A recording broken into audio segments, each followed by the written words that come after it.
Alrighty, y'all. Had a minute there. Usually Facebook's the one that's messed up, and today YouTube did something funky. Yeah. Chat to one more person. See if they want to hang out.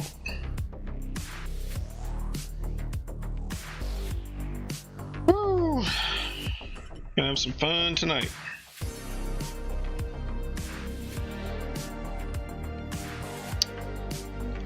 Oh man. Alright, so got some parts in for a few projects. I got some more that are almost here. Just got something coming on Friday, I believe. But oops, I mean to wiggle that. Y'all gonna have to tell me how it sounds. Y'all gonna have to tell me if the music's too loud, too low, voice too high, too low. But once again, tried to get on a little earlier, and this whole multi-camera thing was being weird. But I got it sorted out, a bunch of registry tweaks and stuff. Cannot wait to get all this consolidated into one machine, and I have two trying to feed this over the network. I think you can see that the microscope is still a little bit behind, but the rest of them seem to be at the same speed. There's a little bit of drift, but we'll get it sorted. All right, I don't know where to start because I got some stuff that I need to finish, so we might try that first. Should be pretty quick. A little bit of soldering, and then I've got a full server build to do. So I've got a little thing. We're gonna do some prox mocks. I don't know if I'm gonna actually program it or anything tonight, but at least get it built. All right, so I guess I'll start with the Game Boy and just finish this guy up. But if y'all remember, these these had some green on them, so I put them in vinegar, and they look more orange than they are because I turned up the saturation. But basically, that stuff ate it ate a bunch of the cover off of some of them. I think they were just so like corroded underneath, so it's just like copper. So I went ahead and ordered, oh, I can find it, ordered some more. Got to order in from Handheld Legend. I've gotten stuff from them before, and it's been pretty good, but also this guy was missing a back cover, so got a nice, I was gonna 3D print one, but went ahead and got an injection molded one. And they say there's gonna be a little bit of difference. I mean, it's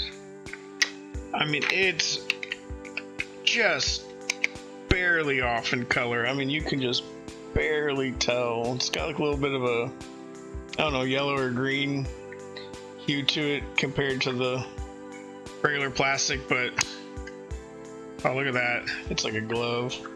Oh, feels good too. So yeah. Now for this thing, let's see. This looked good. It's just need to put the battery terminals back on this. Oh yeah, and I soaked this in rubbing alcohol forever, up until like the other day. So I don't know. You can still see it down in there, but I mean, it's at this point I think it's just stained. I'm sure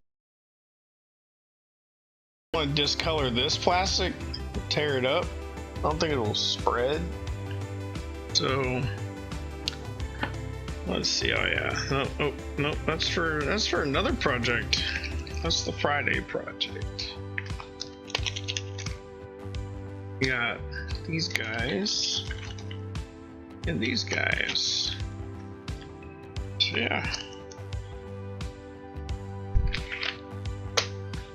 Put these in here. So let's get this started. Should be pretty quick. Although, oh yeah, that's right. It does have the plus minus in there. You should just push them in. Plus minus.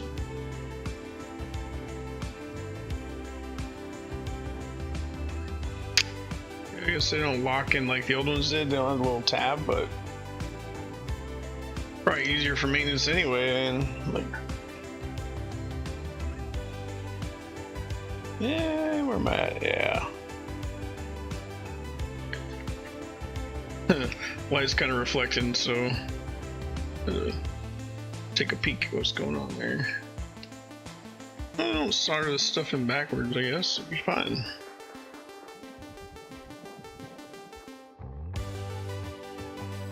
I don't know if it looks better up here or not.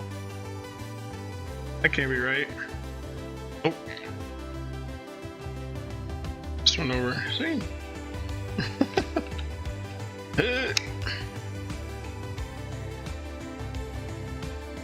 Get a little or plier, not pliers, tweezers, the angle on them. Lock it up. Easy enough.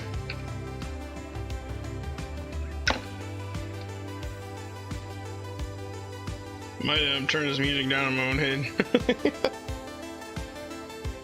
Look at that, not full of green, not. If it'll focus. Come on, guy. They're pretty snug. So then, let's see. Oh, it's labeled on the board. I'm sure they would, but I don't know. It's the first time working on one of these. Yeah, there's that staining like underneath, and I forgot to set this to like instrumental. No, thank you.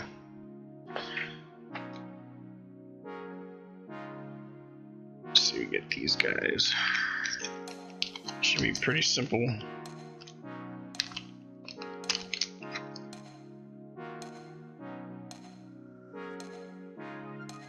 Oh. Nice and clean. Does have all the copper coming on for green all over it.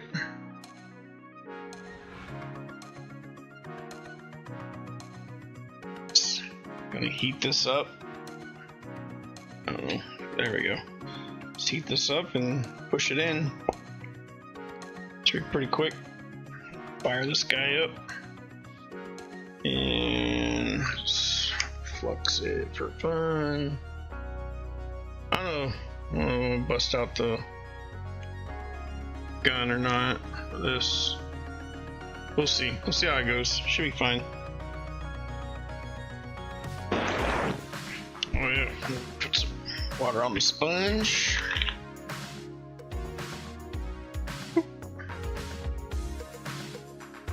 I'm pretty excited about this server thing. Been experimenting different stuff. Switched internet providers. Got Starlink hooked up, and I dialed in some best I could with buffer bloat. After about 100 and something tests, I did get a full-blown A+ with all like 10 check marks. The unicorn. And then I could never achieve the sub 40 milliseconds on unloaded on the 95th percentile again, but you can see it working. So got Starlink coming in pretty clutch now. It's been pretty good. So that's what we're broadcasting over now. And I can see what OBS is doing over there. Well, I guess I can look over here now. I got it. so used to looking up there. It seems to be pretty solid for the most part. I ran it without any of my open work goodness going on there, no SQM, and I let it stream for like a couple hours. And then I went back and checked the logs on Restream, and they were pretty solid. All right. Nice and hot. 600, I don't know if it's good enough. Let's see. Go touch that up. Oh yeah, plenty. Positive. Probably get something to hold it so I don't burn myself. Fingertips. Usually. Let's heat it up.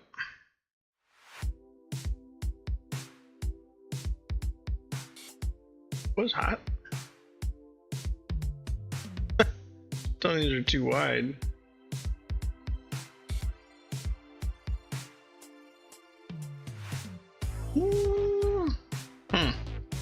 Alright. Let's got the little helping hand thing, hold it sideways.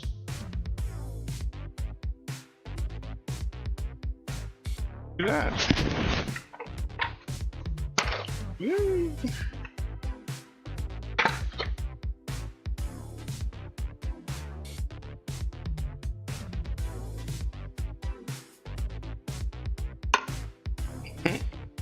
And the board's got heat in it.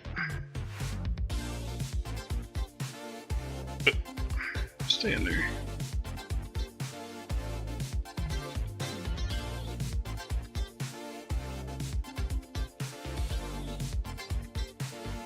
Alright, we'll do the negative one. We'll be able to zoom this in on what I'm doing or not at that angle.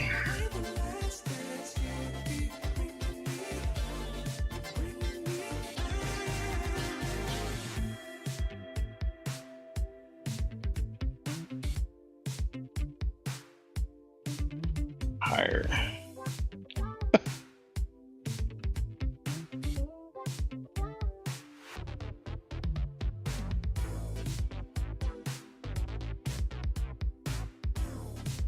That's the negative side. Out of the way. Almost. Whoa.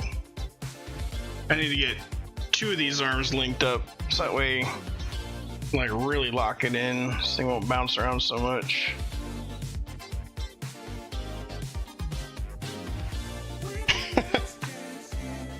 Oh my goodness. Instrumental, please. Let's try that again. Alright, good. What do I do with them? Set them back here. Alright. Flux it up from the back, I guess. Touch the iron back there and push it through.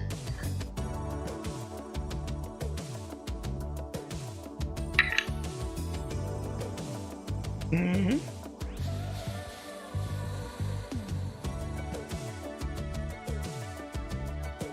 All right.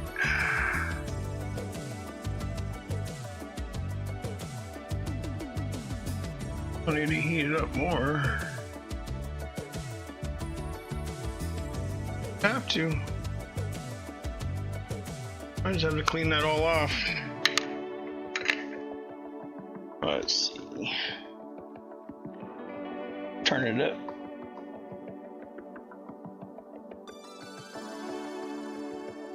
So I can just drag and drop, you know.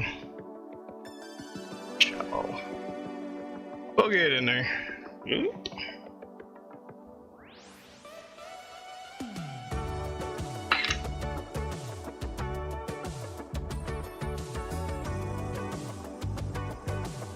There we go.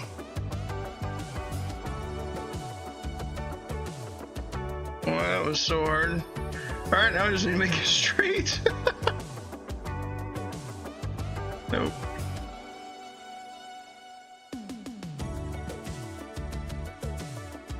Much better. Alright. Let's try this positive side again.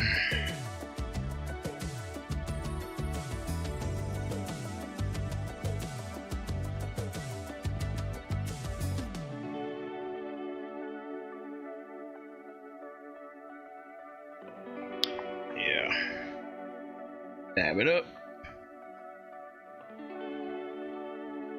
So I think putting some more heat into it also helped.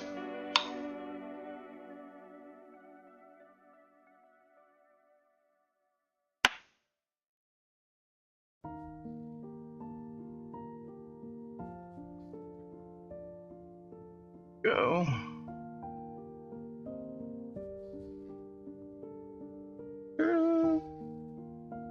Yes, this feels like it's almost too wide.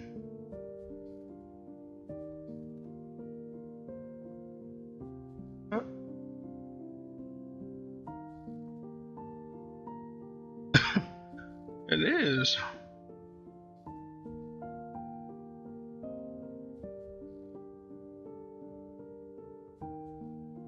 Oh, because I'm doing them backwards. Spring goes on the other side, bro. What am I doing? Get. Oh, then tell me. Yeah, derp. Whoop. Almost went in, but that would have been funny. Now, why does this thing turn on? I don't know. Is this like creaking noise in the song? Absolutely not.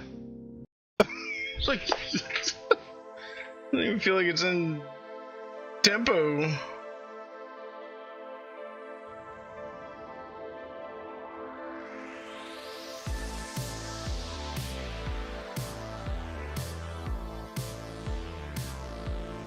Wow. Oh, sorry. Y'all can't even see what I'm doing. I'm gonna scoot that over.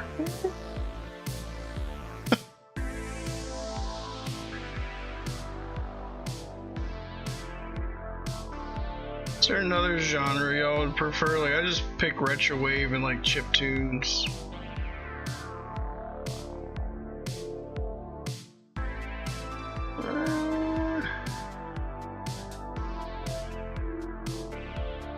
There we go.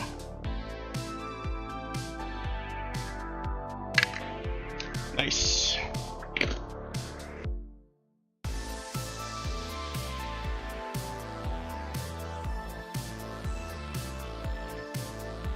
Just like Mr. Nintendo intended.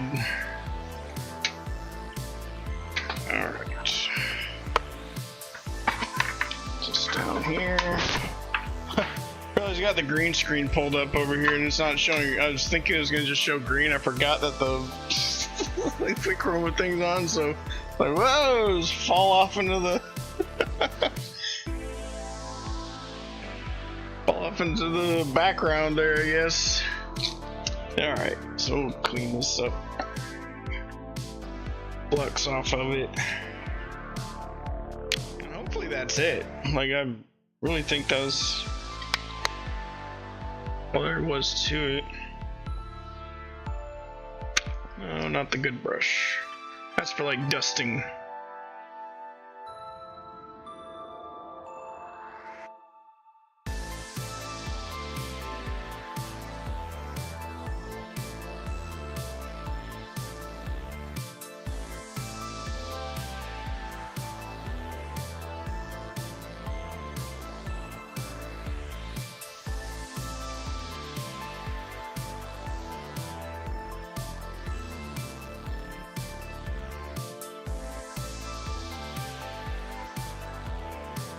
Should be good. Canned air down here somewhere.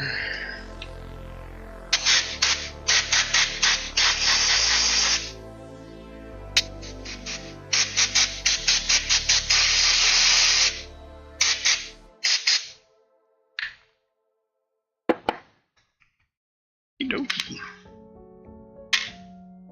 Do I remember how I took this thing apart?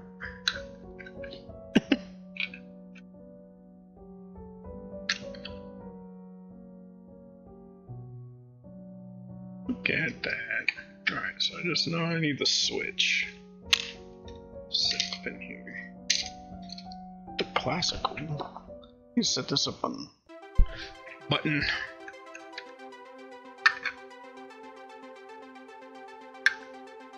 Yeah, if we need to come back in here and replace any of these parts, we can in the future, but let's see if we can get it up and running.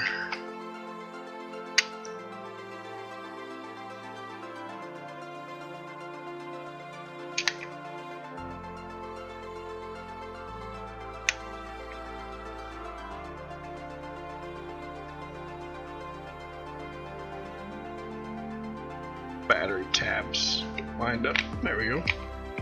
That's what I'm missing. And this thing. Assuming it sits down there, so I'll probably pull it back up. under there first.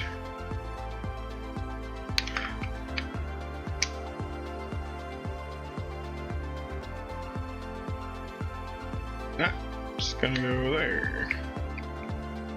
Cool. Cool beans.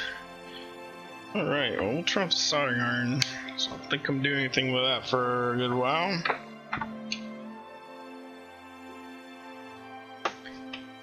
What screw was where? I'm sure the gold ones are internal.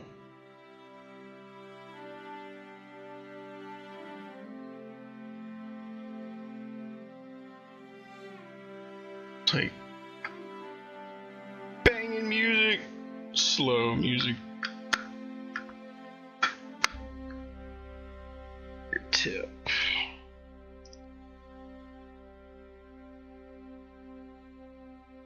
Or are they selling? Oh, they're gold on this board. Yeah. All right.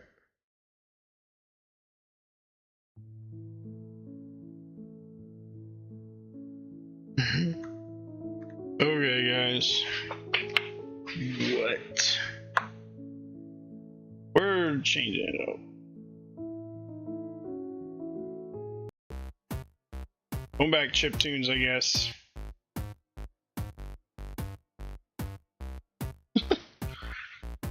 Synthwave to me does not retro synthwave to me does not mean what it means to epidemic sound apparently. Alright, and that screws in there, right? Now let's come from the back.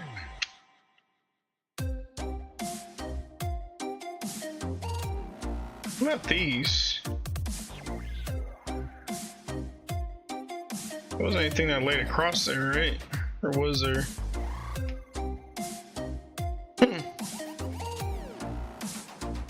It's an awful lot of...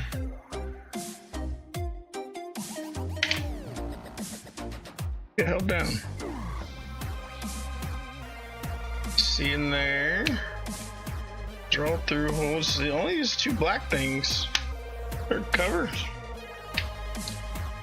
Gotta set it somewhere to drop it somewhere.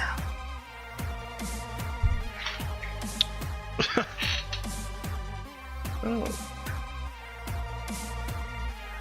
I honestly do not remember. I don't think there was. So damn, I would just put it in this.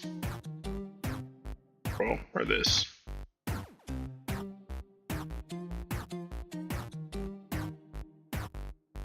I mean, yeah. Doesn't that didn't line up. Did I take it some out of here? It says do not put a screw here. Does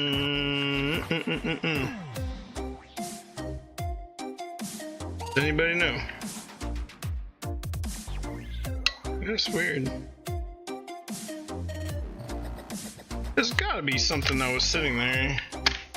I don't know what I would've... Tool tray? I don't remember setting anything down. It's just lived on this table. It was either back here or lived on that table. It's my phone. Look it up.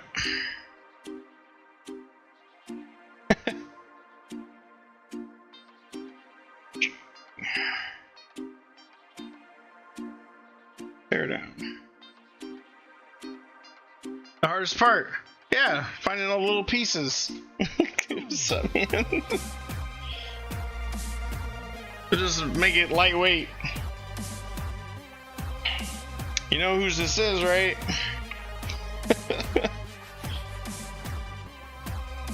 Let's see, watch, here we go. What do we got? I fix it. Oh, hold up. It just says lift it. Oh man. So in the photo, they're just in the Logans.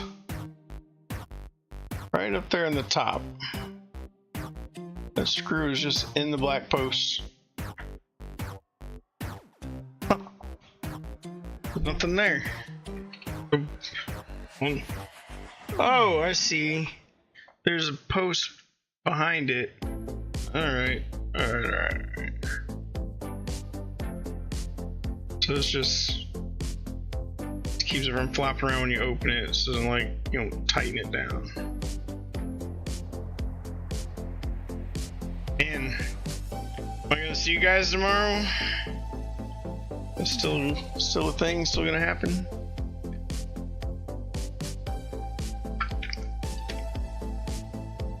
Okie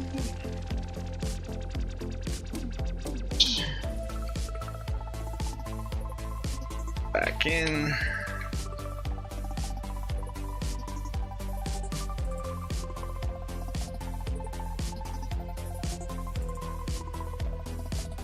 Carefully. Yeah. I've had it for a while. Figured I'd clean it up, and then, or he cleaned it, and then it didn't turn on. So I opened it up, and it looked pretty clean. I did this on last stream too.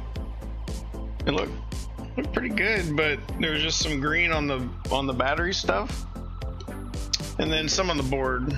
Like, it kind of penetrated. So I soaked them in like vinegar, but it got underneath. So like the nickel or whatever came off of them, so I ordered new battery stuff, and then it was missing the cover, so I got a replacement cover, which is, I was gonna 3D print one, but they had them on there, and it's so cheap, and it is so close to being color matched, but it's injection molded, so it feels like the original. It's nice.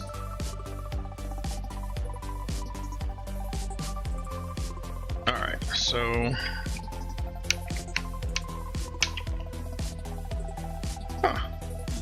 see what some of this battery is before I screw it all back together.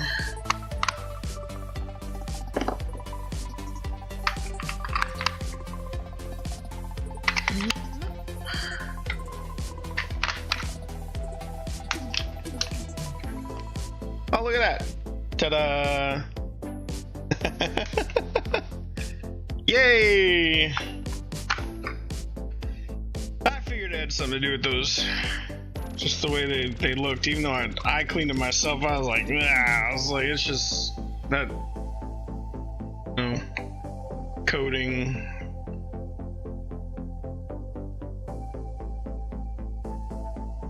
Just didn't look good. Kind of like the Wiimotes, you know. I don't know if you saw the video, but I mean, I know I told you about it, but yeah, like all the silk screen or whatever, not silk screen, but all the green, you know, coming off of them.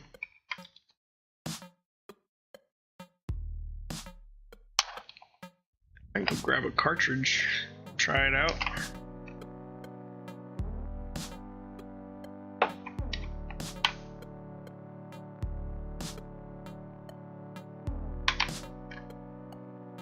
I think I have a Game Boy cartridge here at the desk, but I do have some right around the corner.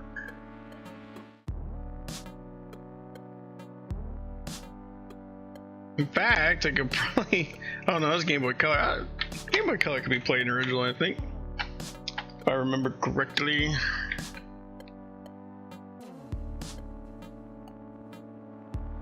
Just no color, right? Or was it completely different architecture? You're gonna find out. I'll go grab it. Alright. One moment, please.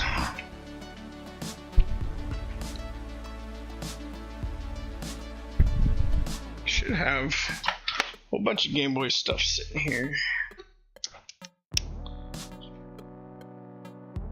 Oh, there we go. Zelda. And Zelda will be fine. I'll add some more sitting there. I do, they're just down in the bucket. In the sorting bin. Been organizing all my games in my library. Alright.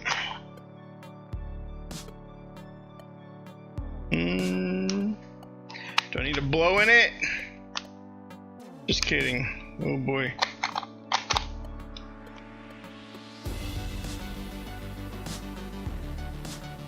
Not confidence inspiring. Making noise.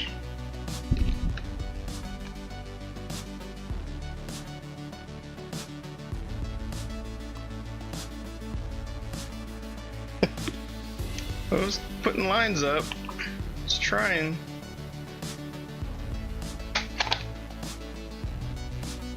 I just need a cartridge cleaner.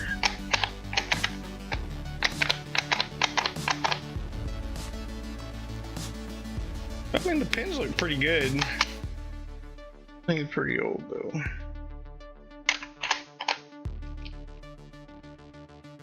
Not doing the noise, so it's like, hopefully nothing's damaged underneath the board.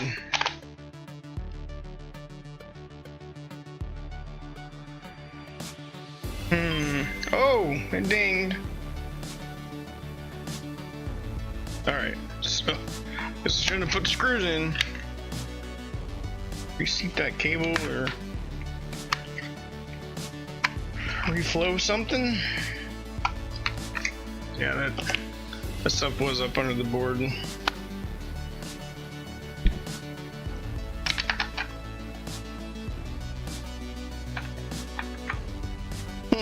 So I can see you typing, but it doesn't show that I have any viewers on Facebook. I don't know, the number shows 0. I always wondered if it was current or not. No, I mean, I'm not looking at Facebook directly. I'm looking at the add-on I got running on OBS from Streamlab, I think it is. And it used to be accurate, so I don't know. I could refresh it.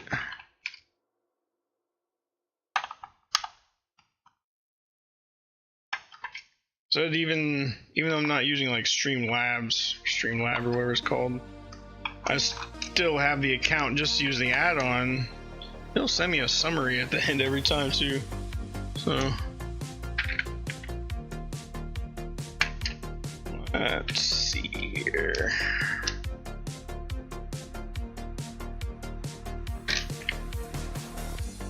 Make sure the ground's up. Hey yo, what's up, Sarah? Y'all just be lurking.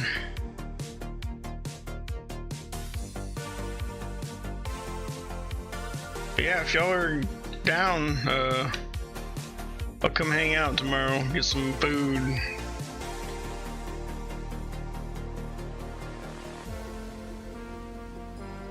Man.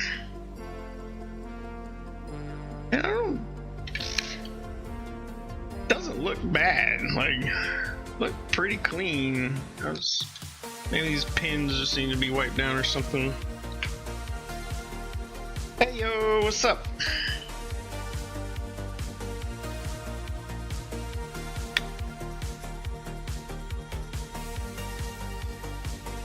You liking the CHS team, being an official member? Cool. Thanks, y'all. Alright, yeah, that did look like there was a little bit of, I don't know, haze on it.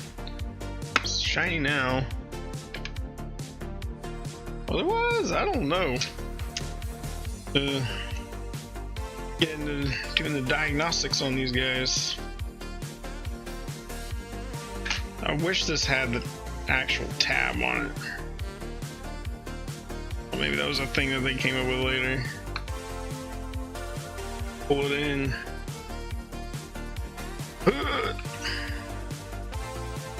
And I guess I'll go grab another cartridge too.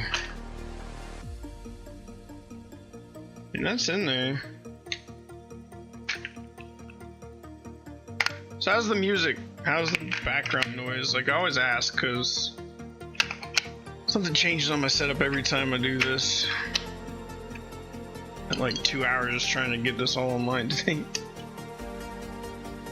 And what? Oh, yeah, it won't fire up because none of the ground pins are touching each other. Gotta close it. Here we go. No. I mean, it did the ding one time.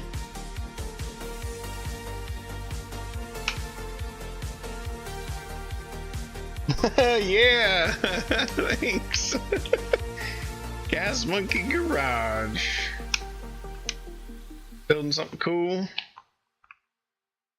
You're just yelling at everybody.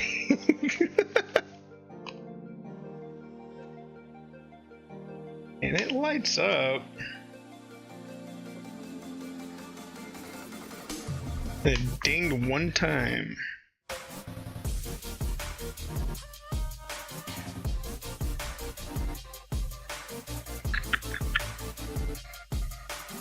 And really, all I can think of is like reflow these pins.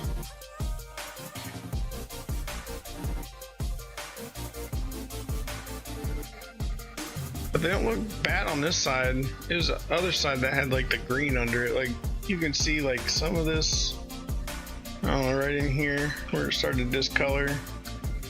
Even exposing some of the copper underneath, but like these little black speckles or whatever you call them. But I mean, this all looks good up here where it's pulling the data from the cartridge. Trying. Let me go grab another game. It might just be that Zelda game, although I've never had any problems with it, but I also haven't touched it in probably 6 years. Who knows? See what do I got?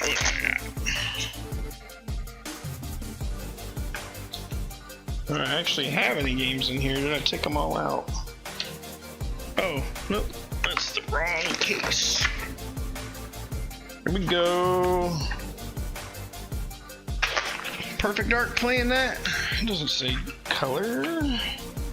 So one racer. What else we got in here? Oh yeah, Pokemon Gold. Banger. Pretty sure I redid the battery on that one not too long ago.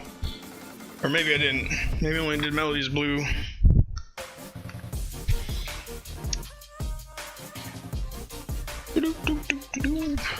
Got so much stuff on the floor now. Drug all these boxes out. Alright, so I got Perfect Dark, So One Racer, Pokemon Gold, and the Mega Memory Card. These are worth their weight in like actual gold. I bought this if I was a kid.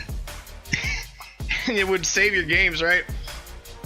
And it uses like actual NAND or something. And so all my saves are still there from when I was little. And I actually have my sister's stuff on there too. Held up all these years. So now when you go try to hunt one down, they are up there. I didn't pay that much for it as a kid. It was pretty cheap.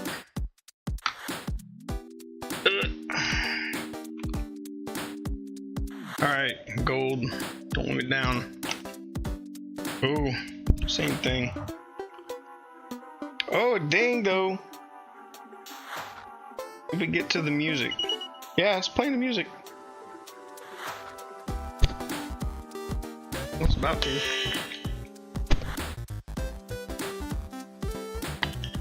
Oh. There you go. Turn this down or pause it.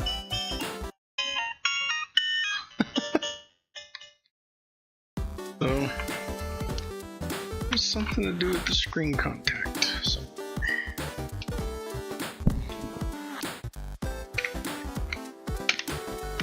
I wonder if this needs a new ribbon. There's like a trace broken inside or something.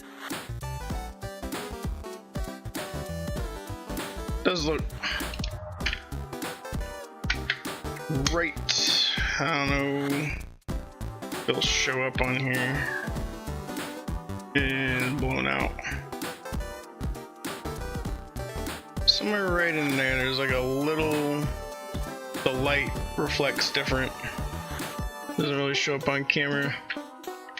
Back here. I don't know if it's broken. I guess I could just ring it out. Find out. There's nothing wrong with the screen.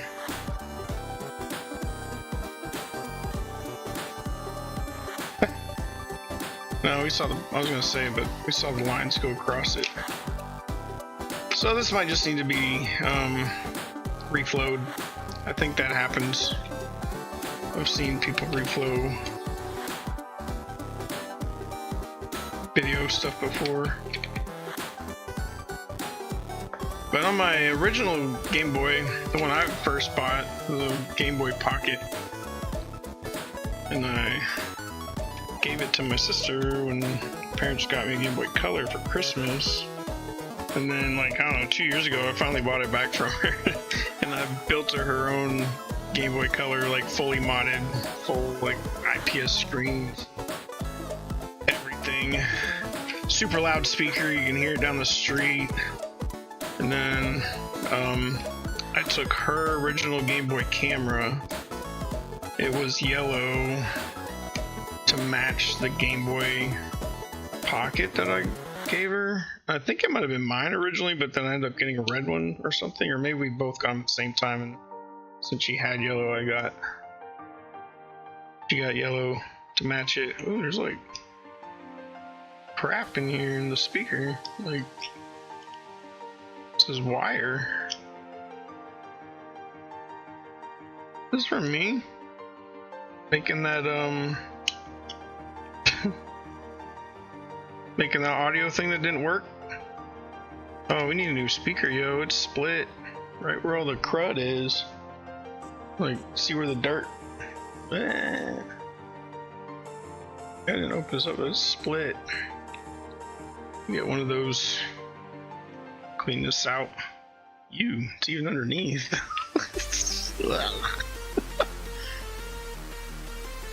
That is a banger. Oh. Yo, look at this. I think we found it. That's not flat. Those are off the board. I guess we'll see if we can reflow those. And I'm just gonna pop the speaker out because that's gross. Throw that right in the trash.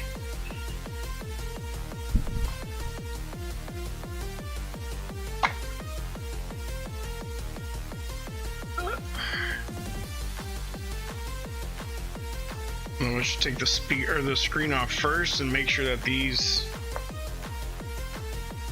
flow down the bottom. Although I think we found the culprit. I don't know if we want to risk breaking that.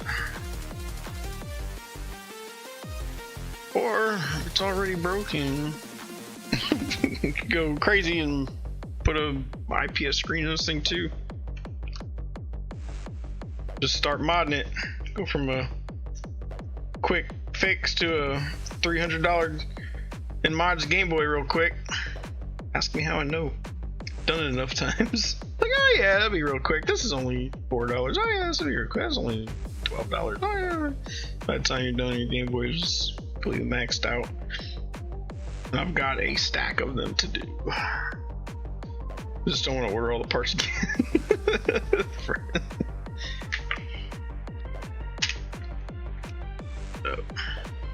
Alright. Oh, and then the latch is soldered down. Look at that. Okay, so that thing is locked in there. Bar is soldered down.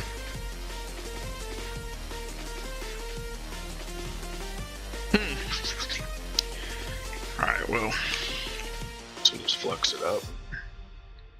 Wick it away. Clean it up.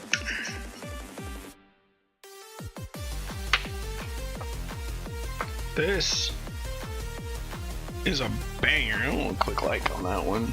Add that to my favorites, please. Thank you. Alright. This is probably made with actual leaded solder. They do that back then on these.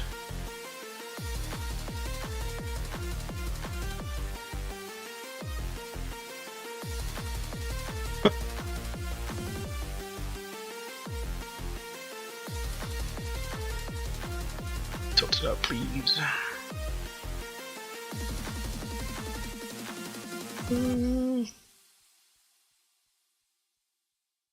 It's just locking it in place, picking up all the excess.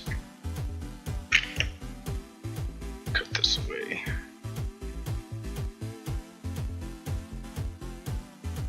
Wait, they still have those open? Are you serious? How you been, man?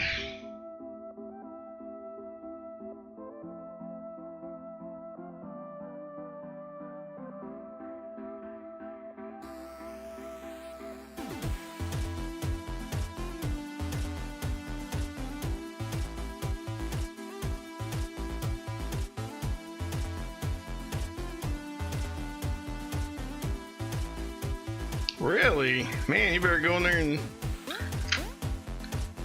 buy everything you can. I think all I did was fix it. Like, now it's just laying flat.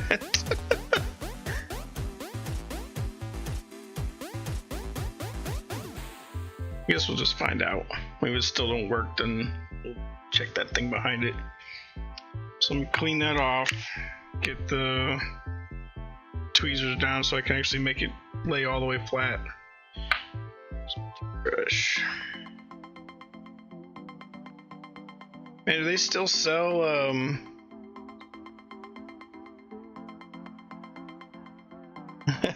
else can you find the resistance?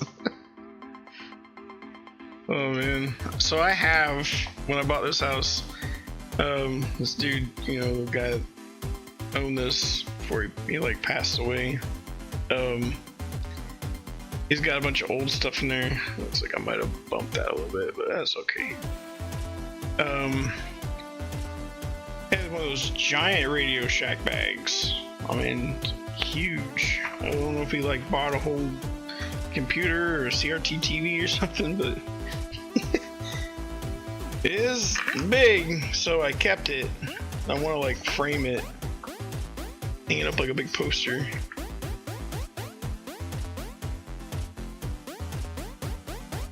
Alright. Just one more time.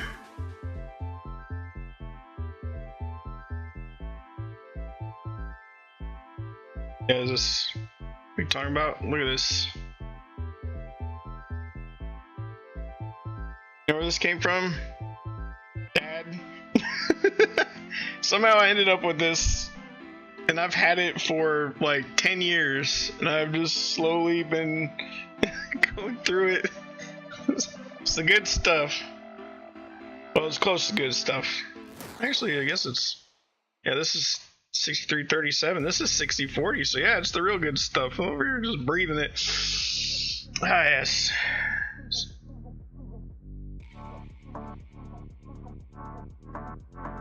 Yeah, there.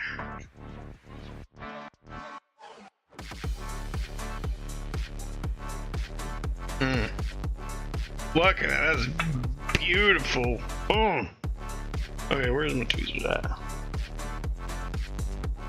I'll never use it all. This has been the gift that has kept on giving. I honestly don't know how I ended up with it, Dad. You're still watching it. Yeah.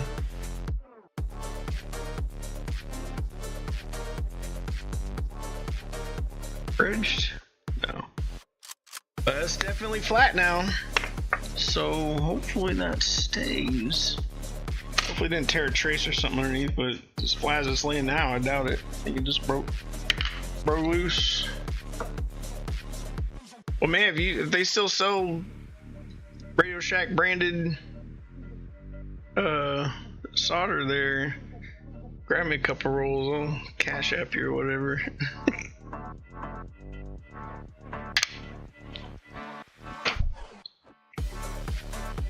There's a banger too.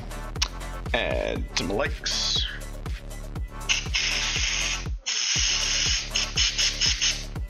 Oh yeah, that looks 1,000 times better. Let's blow that off.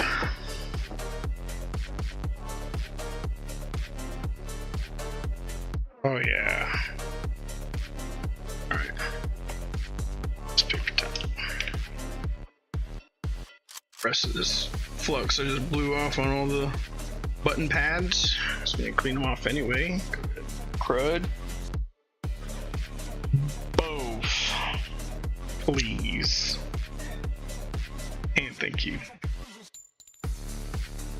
Yeah, they still got 60/40 there, or even just the 60, what, 337.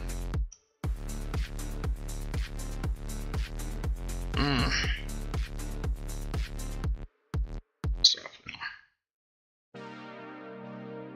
to listen to this one again.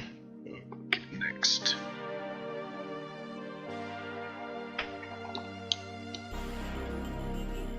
I'll leave it. I like this one.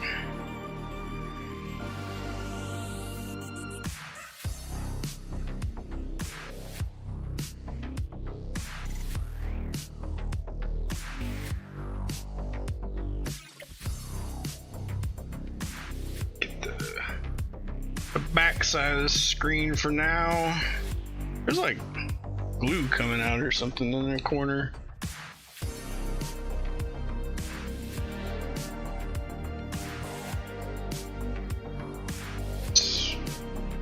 Original? No, some friend of mine's, but I do have one.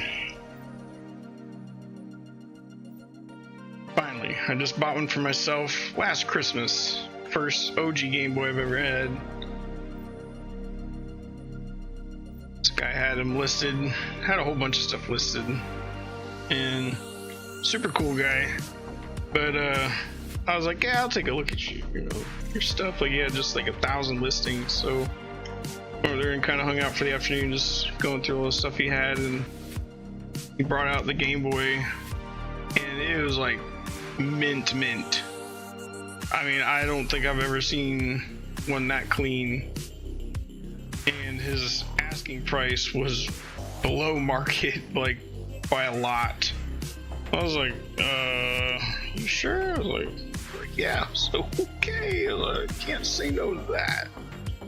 So, Merry Christmas to myself.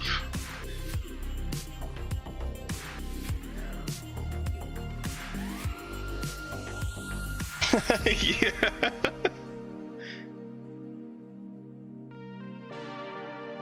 Put these guys back in there. But they're not full of schmoo. Guess I don't need to put this in here, do I? It'll just be easier to make sure those grounds line up. Those little posts. Get in there. Speaker. I had the key lined up. I don't know where we go, but whatever. We got it now. Put one screw in so it don't fall out. Just don't stick it. Oh my goodness, the magnet has picked up everything. Yeah, just don't stick it through this one because it goes right through the screen. You know, like, don't do it symbol there. Just crack it. Oh no. We'll put two in there. Those screws.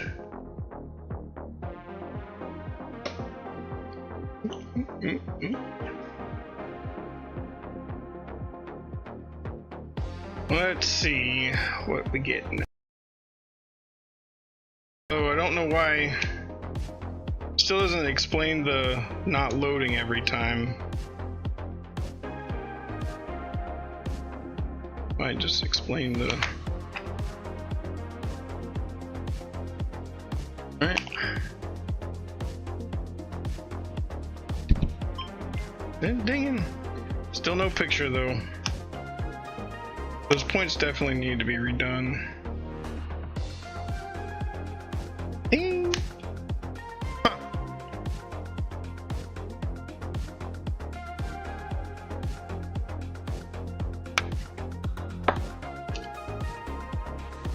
Oh no.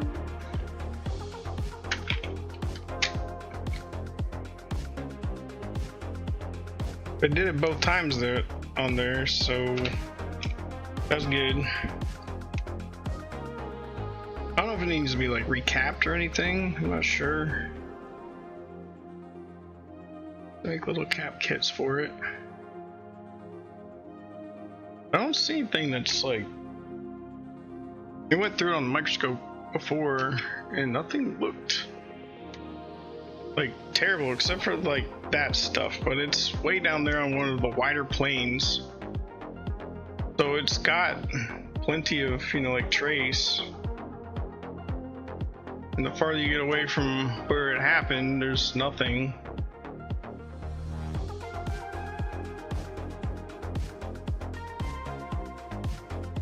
Those look good. Like, those look really good. I don't know. Maybe it's all just to do with this. None of the caps look like their heads are, you know, puffed out or anything. They're all flat.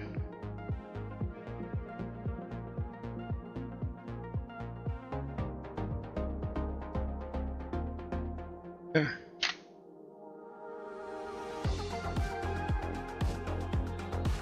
And none of them are like exploded or anything. There's a little bit of green right there. Some right there. Whoops. I mean, the volume worked, the power button worked. Didn't test the headphone jack. But even this, like, I think this is like a power board in here. Those caps are flat. Exploded.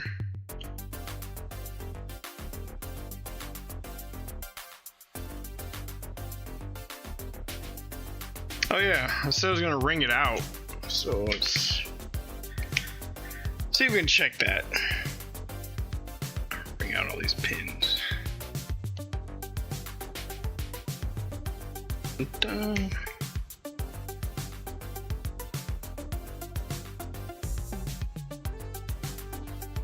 Oh, it may not get to the server build tonight. We'll be too busy having fun with this thing.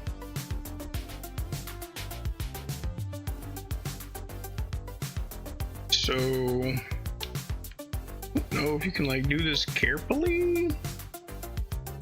There's a lock here.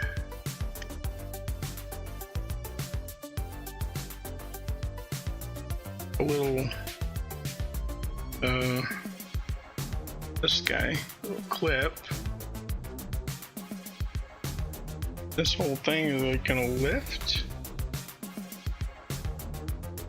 Screws out of this, I guess. Tiny, oh, tiny.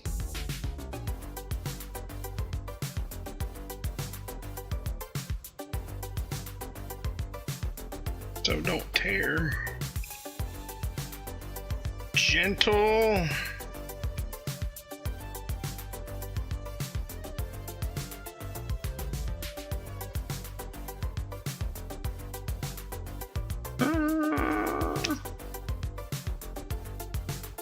I don't know. Too sketchy. Oh, I thought these were L clips, so these can be popped too the same way. I was thinking it was gonna like open on a hinge.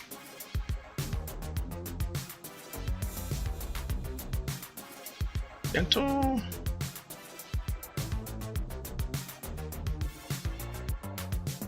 Pretty.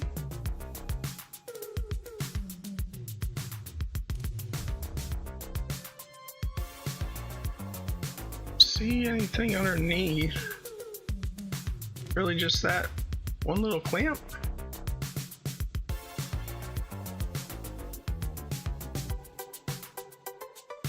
And we took so the screws, there's nothing in these. Oh. I thought maybe there's something like on the back side of this post. Oh my gosh. Sorry, there's two screws that came out of these, and you can let me see up under there, but go down the board. I was making sure they weren't screwed in from the back.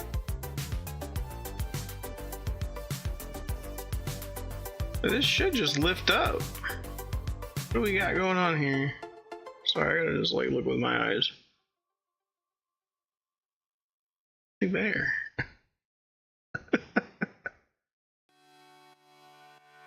think it's just adhered to the board. Yeah. Okay. So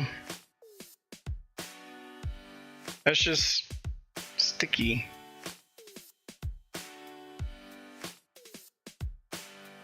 I'll grab a spudger.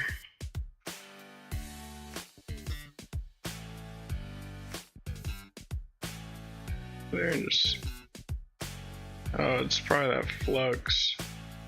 Oh, I didn't, oh yeah, I did sour on this. Blew up under there, maybe just causing a little tiny vacuum.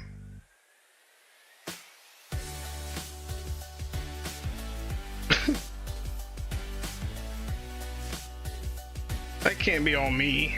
I mean, that.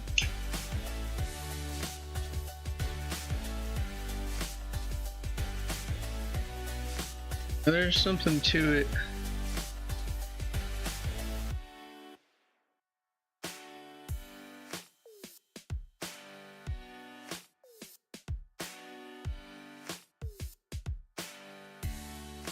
What else am I missing?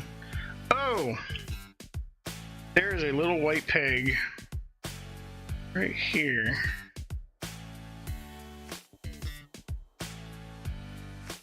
It's like biting on.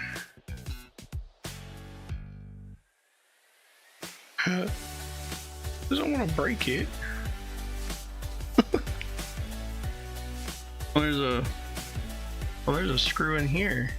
Okay, there's a screw coming through something. So does this lift out, I guess?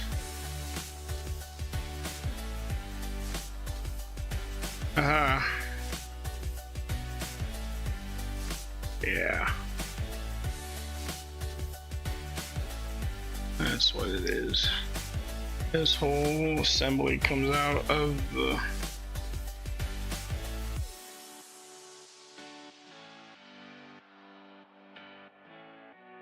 somehow. Yeah. I don't know, I might desolder that. Just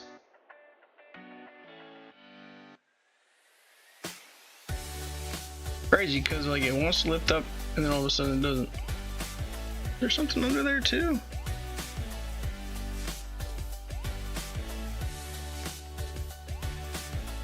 There is definitely something under there.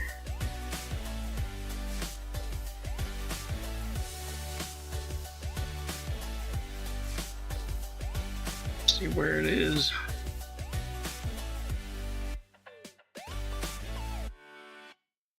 Oh, that's soldered down as well. Okay, so you have to take these off, and then this folds open one way, and then there's another set of these underneath. Oof. Okay.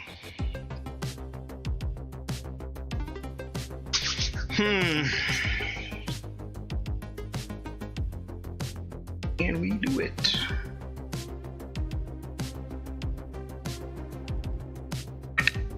Not, I'll buy another one. If I break it.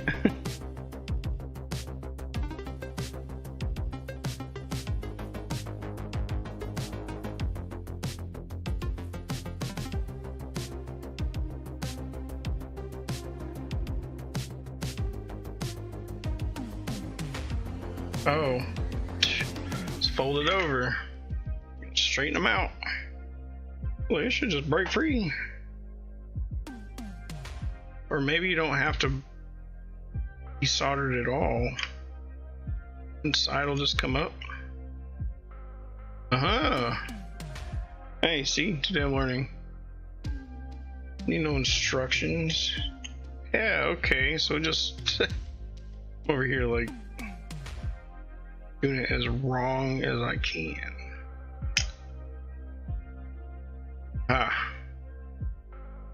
What's up?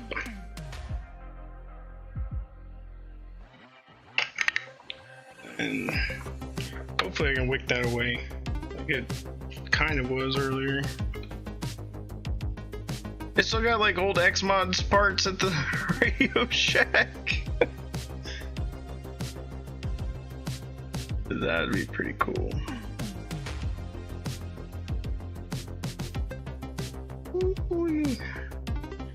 Turn that down.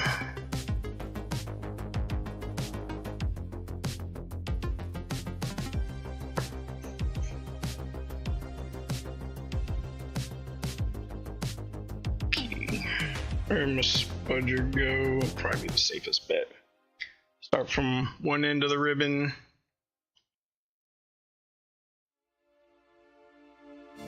There we go. Oh no. Old guy moved. Or is that just something extra? Definitely moved. Alright, well, be careful. Should be able to reseat him.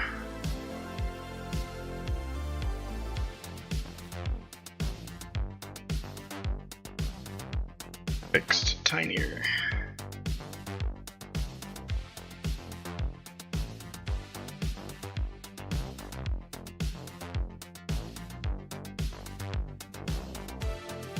Woo! Quick.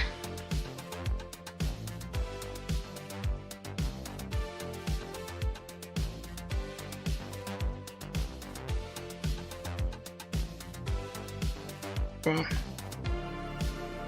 will you please just lift up? That's all I'm asking. So I should probably get out my little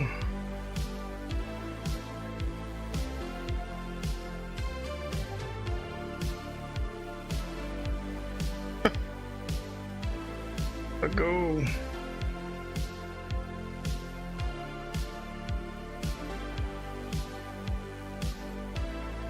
No? I want to flow it. Do I need to flow it? I don't flow it, I don't have the tip for it.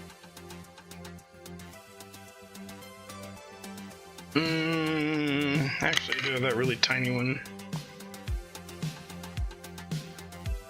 Somewhere. I did. I had a tiny one. Here it is. I don't know if it'll be. It's the only one I can find. Like the old set. I don't know where it went. Like block? Nope. Just there's its best life right there.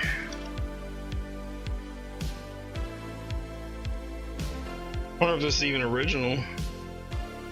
I suppose it is.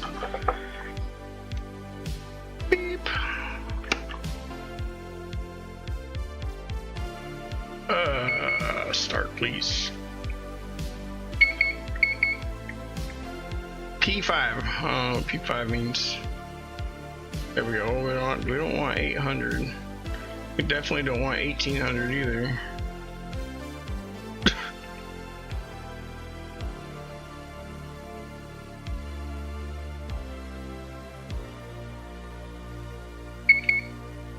P5. Oh, P5 mean. Pick it up. Oh, it's doing something.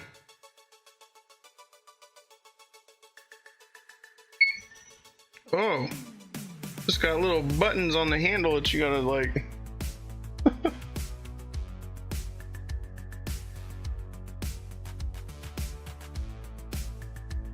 Yeah. So, well, that does that. Grab some Kapton tape. Cover this thing up.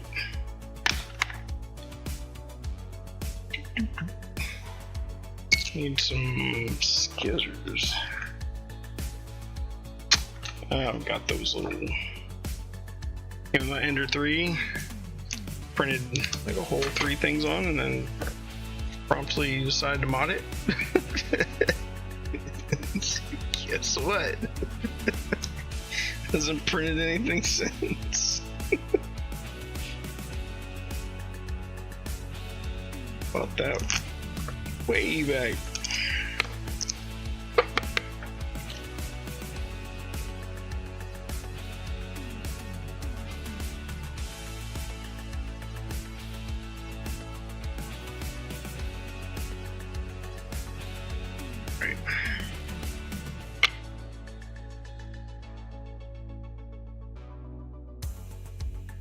pin right there is most likely my bad. Though we saw how the side of it was lifted up, and I definitely didn't do that. Okay, my guy, I'm sorry. Oh. Huh. I don't know what that other button does, but makes it happy.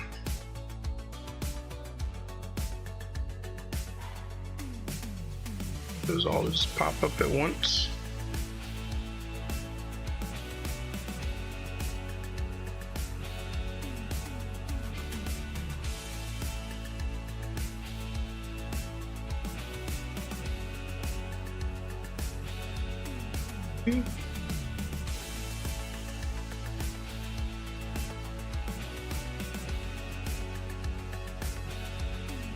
Should be getting close.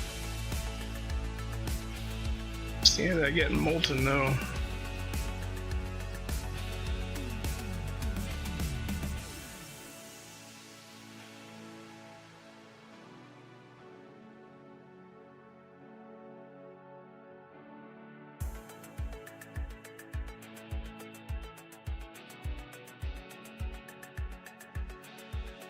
May have to pump it up. Like I did on the other one. Whoa. Okay. Bruh. There it goes.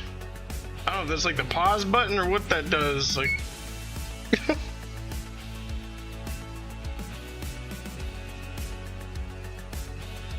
Oh yeah.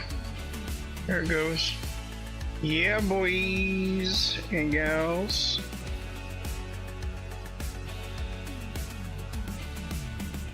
On tape doing work in there. Please stop.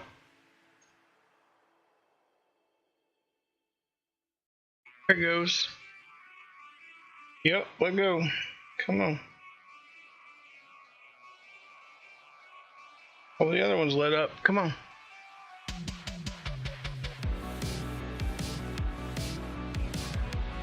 If I can boop it.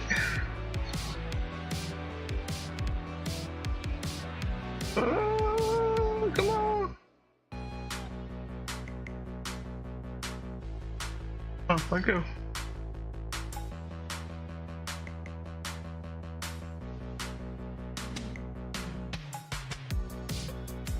It wants to. It's so close. Oh, you know why? Because it's underneath the little pin. Okay, that's. Alright, I gotta move that pin. Yeah, it's just caught under there. And I might have to heat that up, hold it.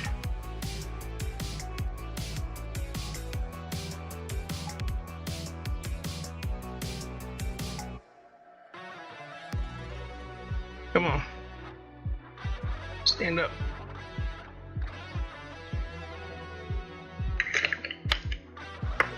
Alright. See if we can get that to let go now. Yes, yes, yes. I'm sorry. We'll figure out how to make that not hit that button when I put it in the lock. Little holder thing.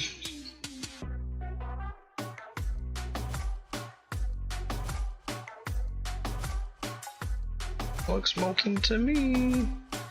Come on, buddy.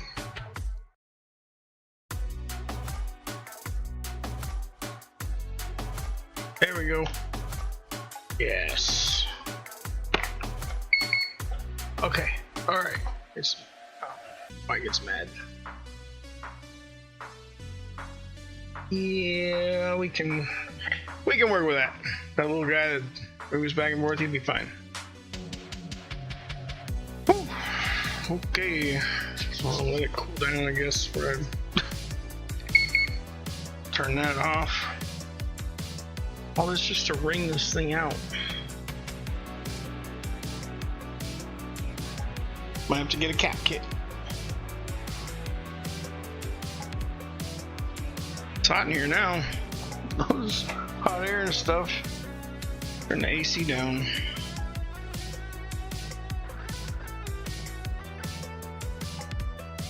Oh, and then I also got the green screen up and the AC comes from behind it, so it's just...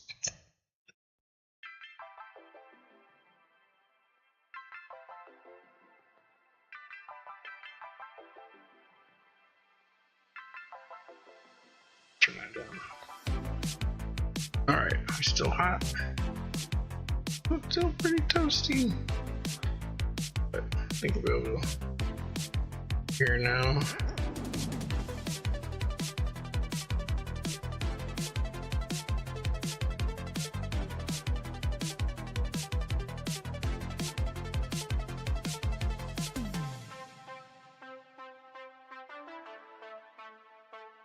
Sketchy.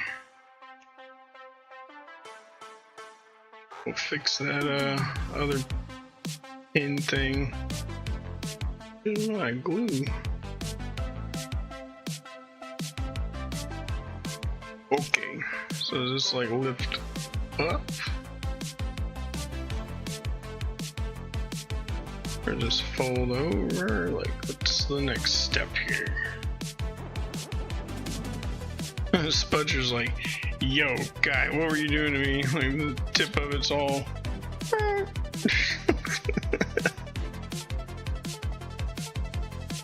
Hello. Ta-da! That's the same thing there. Man, that is sketchy. Oh, it hit. Oof. Oh, let's order that too.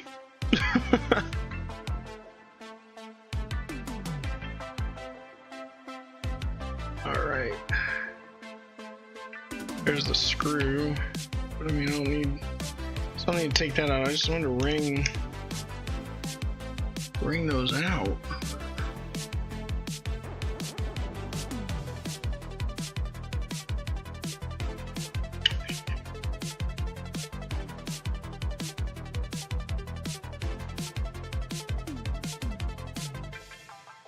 So I can get under there now. I can lift it this way. I can see them. So, wow, man. Well, I guess I'm gonna have to take down my infinity wall because my multimeter is behind it.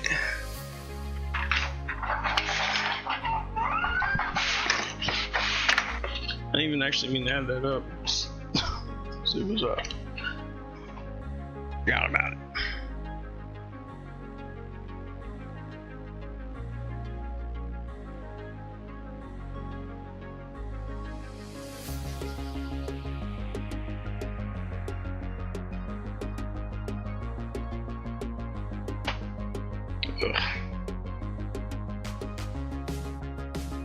Well, I got more involved on this than I thought I was gonna.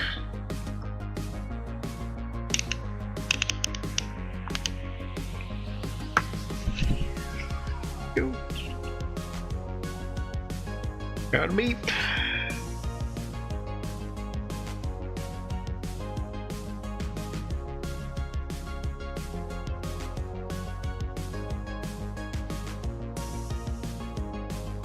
First one. This song makes me think of Penny Racers on 64. I think that works.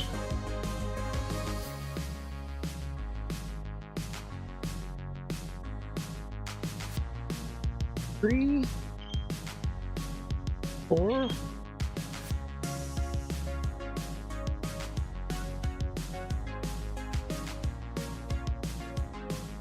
Five, 6.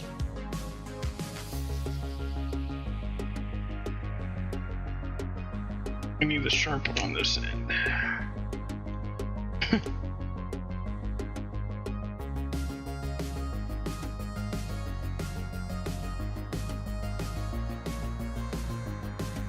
Got it. Got it. Got it.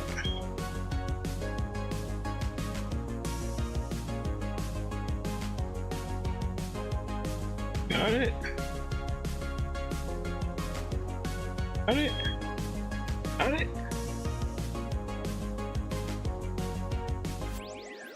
You know what? I bet those are all probably ground. No?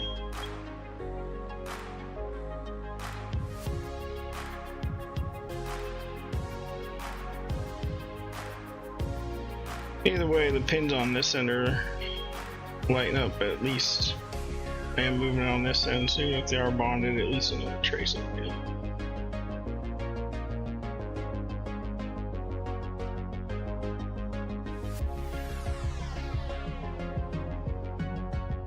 Alright, well, those all ring out, so the trace isn't broken inside.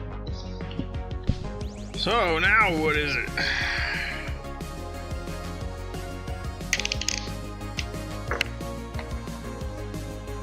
What could it be?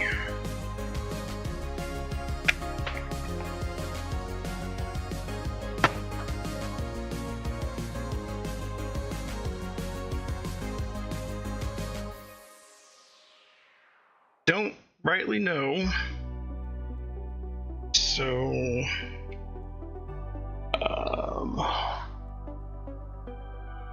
maybe just get a cap kit for it. Okay, about the last thing I could think of.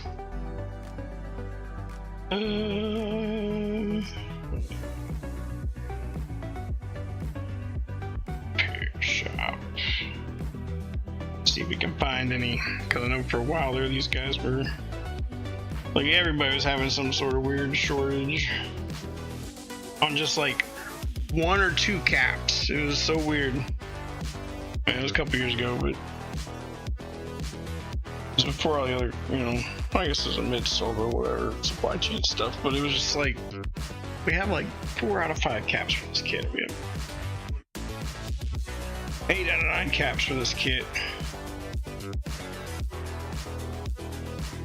And my phone decided, so it doesn't want to go anywhere. There we go.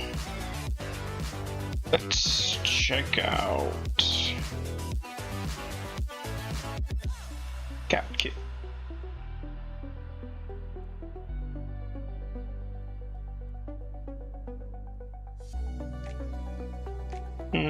No, nope. Nope. Looking for capacitor kit. Power? Capacitor replacement set. Woo! See, like, these are still pretty reasonable. $2. $2 for like 10 caps.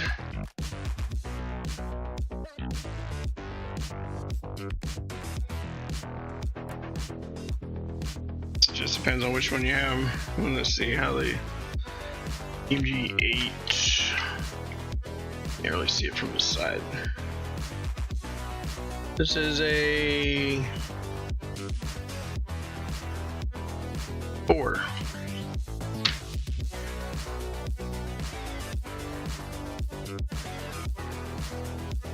I don't know if they have like different ones for different ones. We only provide capacitors for 08 motherboard. It's different from the other versions. Most of them are the same. Please use according capacity.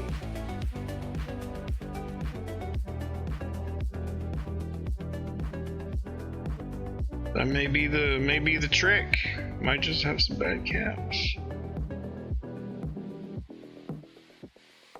Rings out. These solder things underneath all look really good, actually. It's not like, you know, looked it up on one side like the other one was. So, I guess we'll revisit that. Then I'm going to get a little thingamajig to be able to reseat that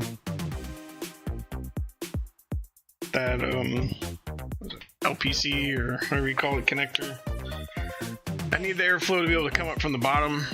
So what I watched somebody else do is they got a piece of copper like pipe as an elbow, and then they attach that, and then they could just lay that down, and lock it in. Which I have the like on my this guy with this big helping hands board, big old magnets picking up everything, but should be able to clamp the clamp this guy in place. I can lay it down, have it piped up, have this clamped on here so it don't go anywhere. Just have it laying underneath it, but then it'll elbow up, blow on the bottom of the board with the rest of the helping hands, and I can just once the solder goes molten, just drop the connector on there. That's how I did it in the Switch with that thing over there, but I had something where I was hanging off the table and I don't remember how I did it. It was 5 years ago or something. So we shall revisit this when all that gets here. So we'll get new caps. Try that. After that, I'm not sure. One thing at a time. Whoa, as I drop half the buttons on the floor. They stuck in there the first time. Excuse me. Go. Where the other button went? It's on the table. Alright, let's clean this up. Let's get to building the server. I thought we'd have it. I thought this was gonna be quick. Just to myself. Do it to myself.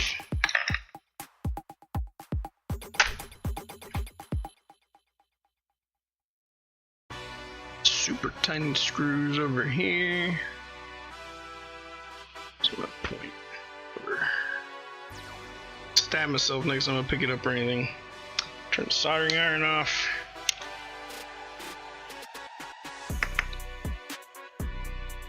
This sounds like it would ride pretty hard, and if not, it could be rebased. Oh, I can't wait to start doing garage streaming, doing car stuff, car audio. Got some subs to recode.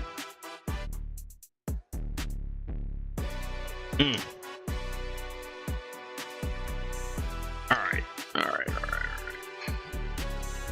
That. Excuse me, soldering iron. Didn't want to see it. Let's go put these somewhere safe. Alright, so for the probably less fun, some of you, but very much fun to me, I wanted to build a little miniature server thing, and I ended up getting these little tiny think stations. And this thing comes with a i7 8th gen, like 8700 or something, like really cool. And so this was like bare bones or whatever. Not completely bare bones because it has a CPU, but it has no RAM and no hard drive. And I thought, oh, cool. Like, you know, if y'all remember when I did the laptop, like, some of y'all might be happy to see this again, but when I did the laptop, I did the RAM upgrade in it, and I sitting here, I was like, sweet. I was like, I'll, got exactly what I need. Hey, which one is this? Now I don't know. What have I got here? What is this? Oh, yeah. Alright, so I was like, oh yeah, I got the RAM out of this one. So I was like, this is what was originally the laptop, and I ended up swapping it in one of my videos with this, and so I was like, yeah, put this in there. Well, I forgot the laptop was DDR5. So my budget build, I immediately was like, well, that's going out the window. So I ended up getting the DDR4 for it, and I was like, well, I'm not just gonna get, you know, the 16 gigs or whatever this was. Yeah, this was a 2x8. So I bought a 64 gig kit. I was like, well, we're just gonna turn it into a proper server then. Like, we're gonna give it all the room. We're gonna do some Proxmox. We're gonna do all sorts of little VMs and whatnot. So then it escalated quickly. Escalated really bad. So, other cool thing though, well, don't know if any of y'all noticed, but I'm gonna take these out. I might have noticed, but these aren't normally there. Wasn't supposed to have those in there, but anyway. What it comes with is a Quadro P630 or something, and this little workstation card. And I was like, well, I mean, it comes with it. Whatever. Like, I don't know if I'll ever use it or figure out something to do with it. But, I mean, this thing came in. All the stickers are still on it. I mean, I have opened it up a couple of times because I had to like plan all this out.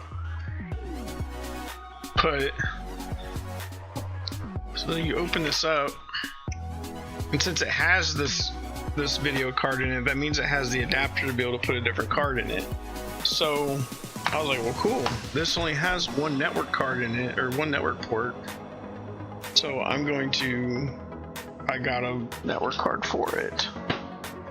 Now, this is not its final form. I ended up getting a 4x1 gig. And I was like, well, I don't know, it might be worth just putting a 2 or a 4x10. Well, now I actually have a 4x10 gigabit coming in. But, oops, this way, what am I doing? So it goes in this way. So, like, alright, cool, right? So, like, well, now this Quadro has a bracket built for this little guy. So when you take this out, like it's like it matches. It doesn't take a standard half height bracket. I was like, you know. Let's see how we get this guy out. We're gonna pull this. And I thought there was one more. I might be wrong.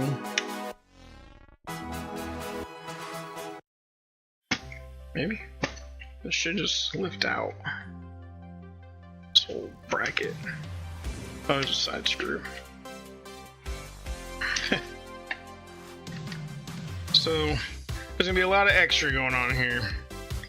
But, I was like, alright, cool. Ah, man, they smell glorious. Smell absolutely glorious. How you doing, man? I was just working on the Game Boy, and it went a lot deeper than I thought it was gonna go, so just now getting started on the server build. Be ordering more parts for that guy. I'm gonna get a recap kit and see what else we can do. End up replacing the wheel, the volume, and the switch as well while I'm at it, just cause. But yes, this little network guy, now you're gonna sit in there, right? But you got this bracket that doesn't match. Oh, what the heck, you know? Like, I didn't even actually test fit if this would even sit in there with this. But if you buy these guys without a peripheral for the PCIe slot, it doesn't come with this adapter. So these cards go for like, I don't know, 40 bucks, 35, 40 bucks. The adapters are like 25 or all the way up to like 50 something. So it's well worth getting this half bare bones with the card, because what I'm gonna end up doing with this card is this is going to be an encoder card later in another build. So it did work out. Like, it wasn't like, oh man, bought it for nothing. Well, I didn't test this, but we're gonna see what it will do if they accounted for this. Oh, heck yeah, man.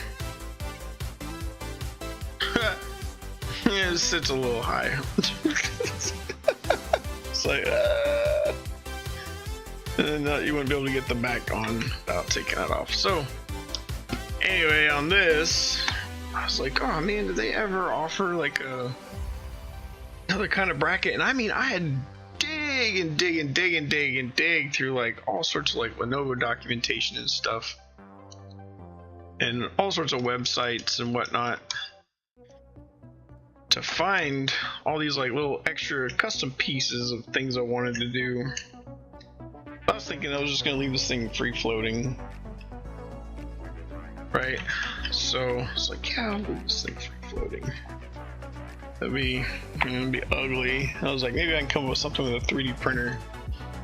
Well, after doing a bunch of digging, I did find out that they used to sell cards, or these with some cards, and some still, if you get them new in the box, no idea why, they're like $400.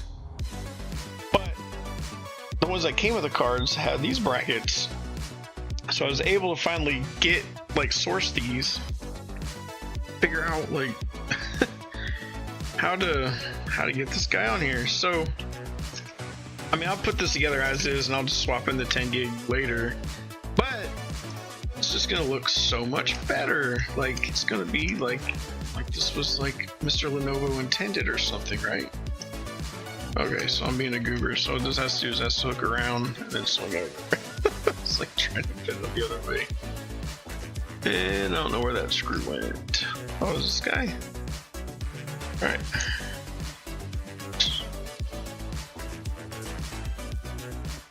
Thread that back in there. Hopefully that's the right thread. I don't know if this thing came with a screw actually. Yeah, look at that. It's gonna be, it looks like it belongs. There we go. Lift it up a little bit more. There we go, locked in. So I do have a 10 gig. I ended up finding 10 gig for 35 bucks. Like, all the other ones, they were super expensive, or, you know, I was like, man, what is up with this? And then I find these ones that are $35, and I guess they're only compatible with, like, certain things.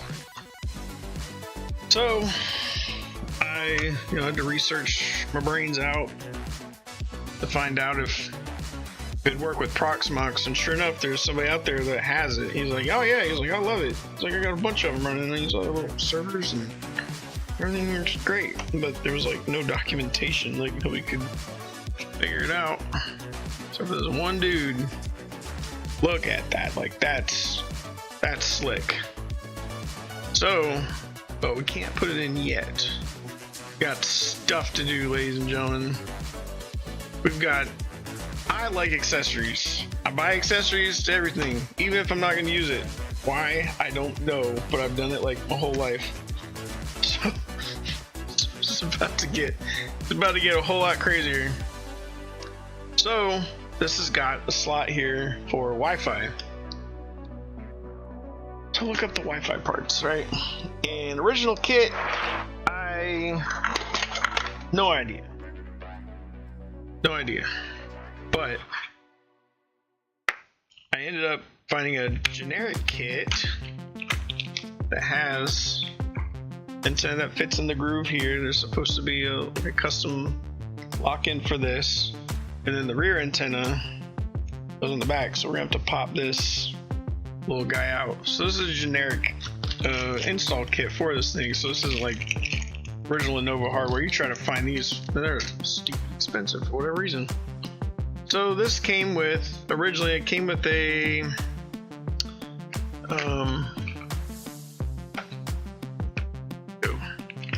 came with a 9560 in wireless card, and of course, like, everybody poo-poos on it. They're like, man, like, that card sucked, like, you know, get something else if you can, you know. Well, this is what came with it back then.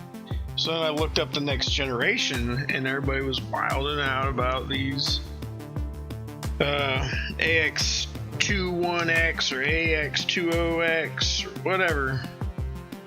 So I finally did a bunch of research, because there's like 6 different models of this dang thing, and I found the one that is supposedly compatible with this. So I'll install it, we'll test it, see if it can get Wi-Fi with it. If it doesn't work, then I have an OG card, and I mean, it was 20 bucks, so it was worth the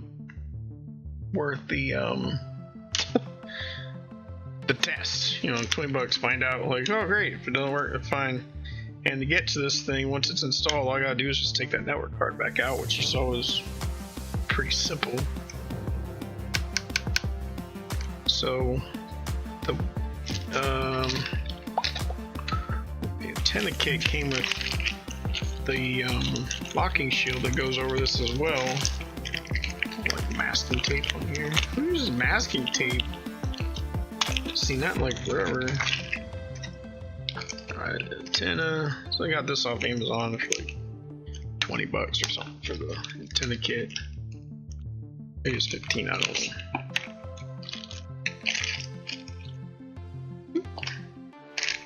Dump it all out. So we are gonna have to break this guy off. Poor little guy. That out with. Just push it in, okay. Just fatigue it. Walk it up and down. Oh, there he goes. Easy enough.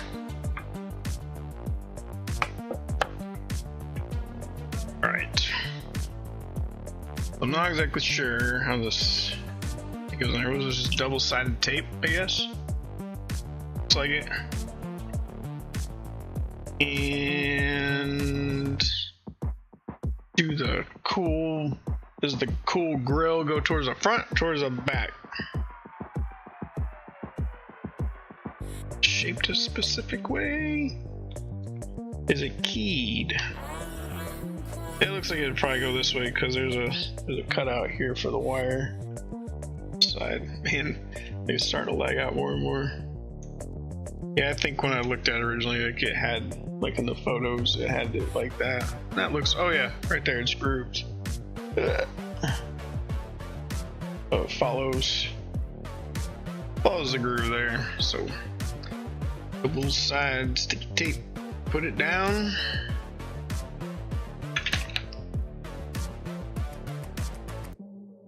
Accessories. They've got little plastic covers for this SMA. Which one's which? I don't know. There's a 1 and a 2.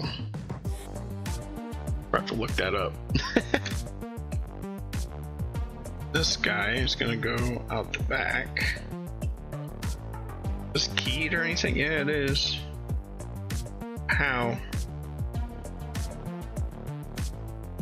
This has got a little notch. Maybe this is just universal, like some cases have it. This one doesn't really seem to. It seems wide open. There's a little, I don't know, springboard coming off the side of this. But I don't think it's gonna be in a way. Maybe it is. Well, nowhere near that. But this is not square, so it does work out being sideways. That way it won't, spin once it's locked down. So set this up here. A little locking washer guy on there. Where the others? I just dumped it out.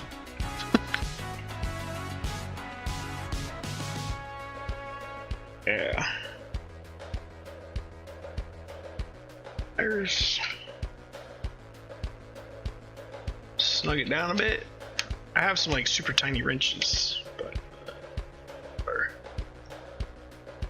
theme of my life. There we go. Oh. Didn't think about that. Alright,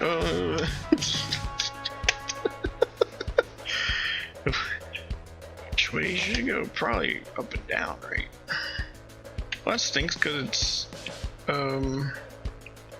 rectangle that way. Gonna roll a rock that way, so I don't know. It's not on a ball bearing or anything, or like, some of that like ball. Oh. Doesn't go back out that way. Is it really? It is keyed, so, oh, it is keyed. Derp.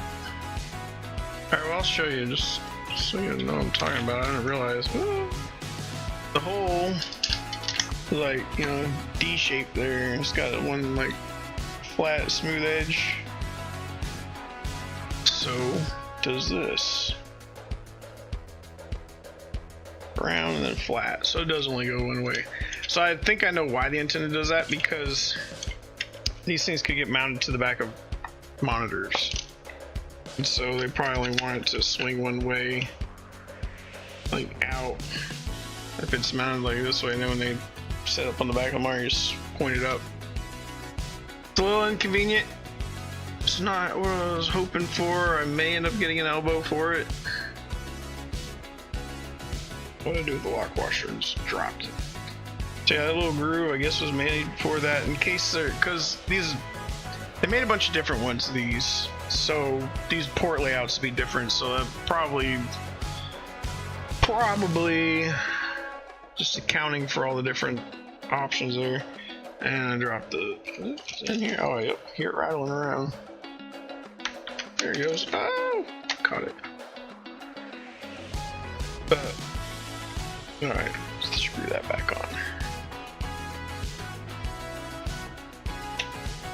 But usually I look up here for like to make sure my camera's doing whatever when I'm soldering, but over here I'm just making sure I'm still in the shot. At least I'll turn around and kind of got myself a game plan there. Alright, so this guy gonna loop around. Got a lot of extra cable length. I'll just tuck it. I guess it doesn't really matter. Oh, you know what? The arrows are colored. Well, I was kind of wondering, like, oh, let's plug which one into, but it's black and white, so black and white. That's what we're gonna do. Uh-oh. It's a banger too.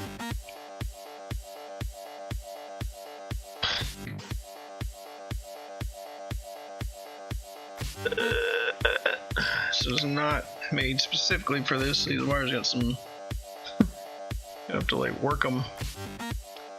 Not try to go with the natural lay of the cable, but you can only use that so much. This needs to be crimped at like another 90 degrees over, rotated. So work this. I don't know if this would be worth trying to see in here. Yeah, those little guys. Oh! We're done dirt somehow. Wasn't even trying on that one. Was that like that?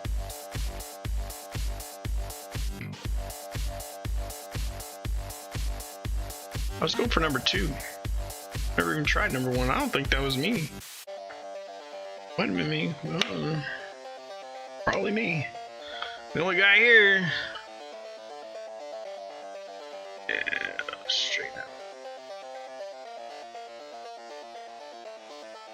Fun fact, I have a bunch of these laying around. The connectors, I mean. The world. Because we are going to do some really cool stuff with Raspberry Pis later. I've got to solder some of these on there.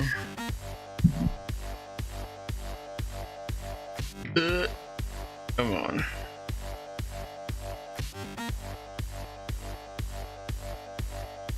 Just walk it out. Plastic coming off behind it. Jeez. Well, blow another one on there. Oof. Come on, guy.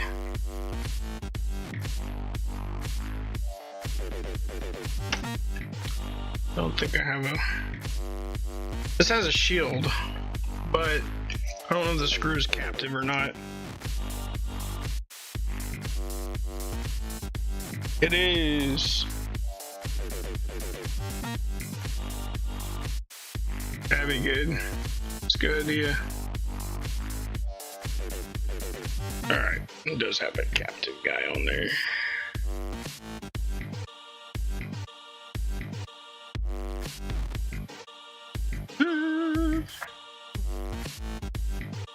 That out or not? I don't think so. Oh no, it's got a lip on it. That ain't happening. Alright, well. So just take this out. Just clip it out here in the free air and put it in there. Yeah, it's like totally twisted the other way. Excuse me.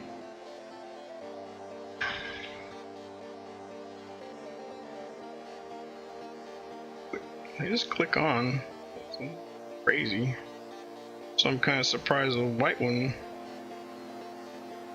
I'm pretty sure I didn't hit that, but I must have.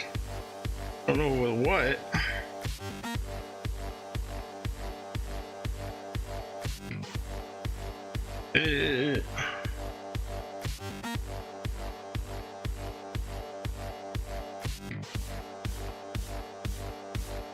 Goodness. All right, come on here. Here, so these are like straight. Too short.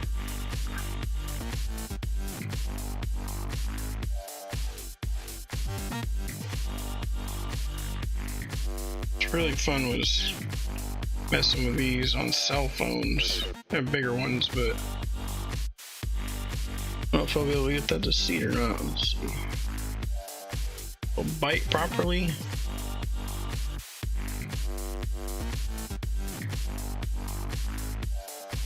Is like enough tension. Busting out some resin. Go on, snap. I can feel it. Almost. Ooh, there we go. Man, just had to do a little rocking. Okay, so the shield does have side guards on it.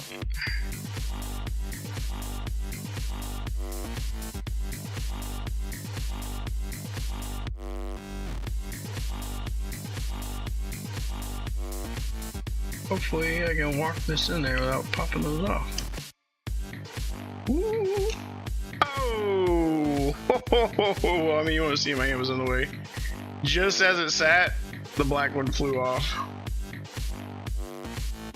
Like, ow!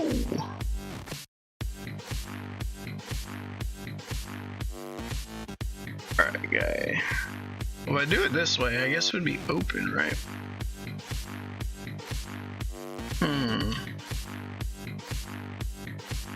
It's like this guy is just a tad bit too long. Come on. There's a gap under here I can feed it back through and then back in. Oh, come on. Almost.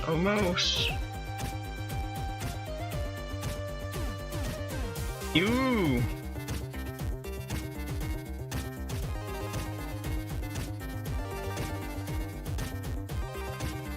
I don't know if I'm supposed to route that through the front. I don't know if I should.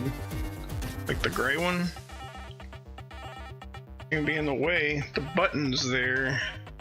I don't want to be moving it, so probably not. What I'm gonna do is maybe I'll curl it over itself. Like, there we go. Just kind of tuck it back behind itself. Little baby's stress loop.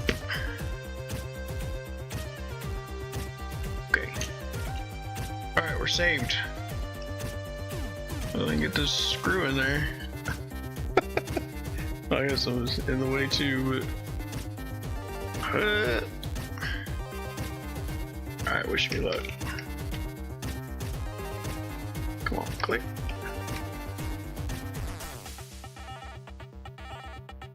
Let's just hope and pray that this, AX210 works on this board. Yay! Alright. First upgrade complete. Alright, so while I'm in here, I'm gonna go ahead and replace this thermal paste. No idea what it's like, but this thing was like spotless when I open it up.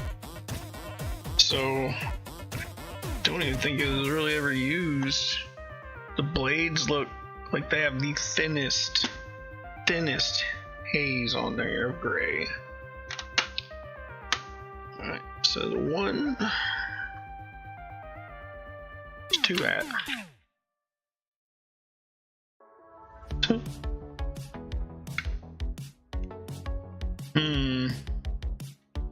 Seems like it just flips up somehow. Does at some point in his life. How does that come out of there?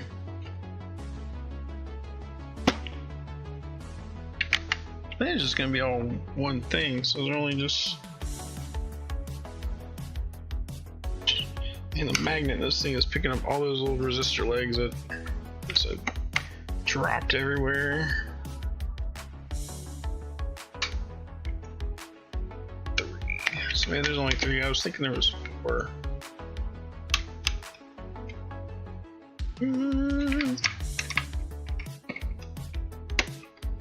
So watch me go overkill on this basic.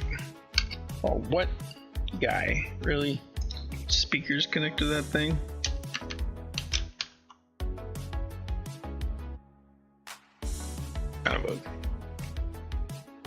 Kind of dumb.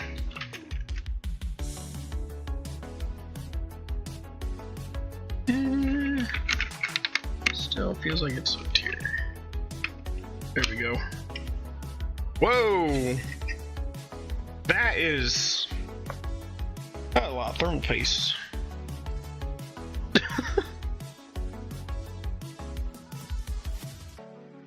And that looks fresh. They didn't say anything about them being serviced, I don't think. Battery's probably original. Oh look, little thermal pads on there and everything. Okay. Well, I don't know. I don't want to mess with that. I think I'll just push all the paste back into the center, because it does look like it's a little uneven there. So when you pull it up, you know, there's like blank spot here, blank spot here. But I think this is totally reusable. I think, or should I just do the right thing? Yeah, I'm surprised. Like, usually, like, probably because this is office equipment, you know, they probably build it to a little bit more standard. And like when you buy your laptop, it, you know, just, oh my gosh, you know how many laptops I've saved? Like, people are like, yeah, I'm gonna go buy me another laptop. I'm like, yo, look, I'll tell you what, $3 tube of thermal paste, let's go. I'm like, really? And I got a lot of, I made a decent amount of money, like side job wise, but also just got a lot of free, like, look, man, $3. We're gonna cool this up. Thermal paste, and when solid states came out, like, holy cow, it's like a brand new computer. No. Thermal paste was the best, and then solid states came out. It was just like a game changer. Look, man, for $100, you have a computer that's gonna feel more than brand new.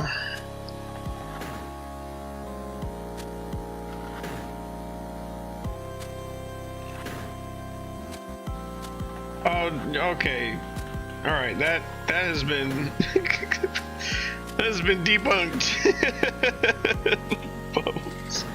I guess it depends on the clamping force, but pretty much you can put a regular amount, or you can go ham, and it pretty much does the same performance-wise. I used to be all I was the same way. I used to be all anal about it.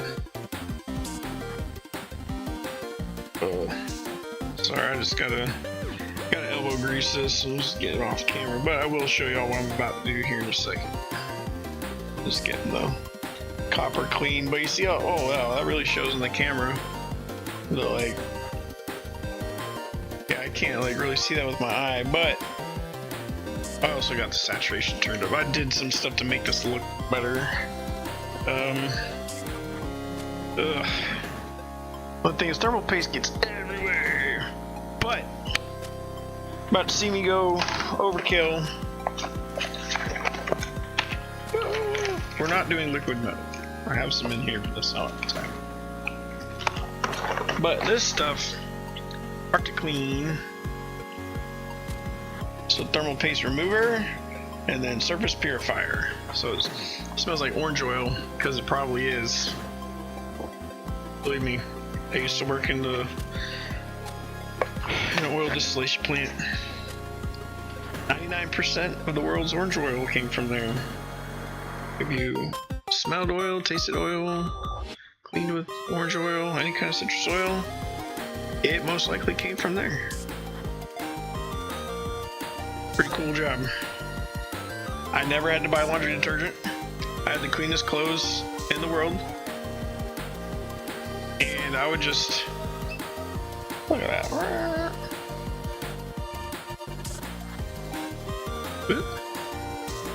So it's like my family, what I'd do is I would just take a random, like, sock or something, and just throw it in their entire load of laundry. It would come out cleaner than any detergent. And I'd only have, like, a few drops on there. Like, it was not like I stepped in it or something. It was just made its way onto your clothes.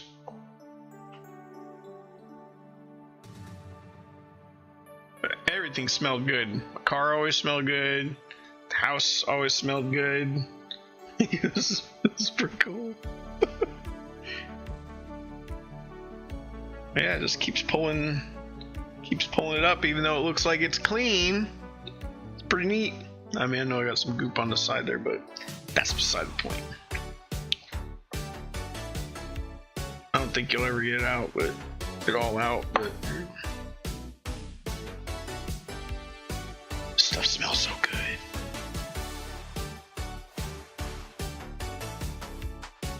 Yeah, getting better. Almost clear. But you would never know. Little microscopic nooks and crannies. Stuff off the side.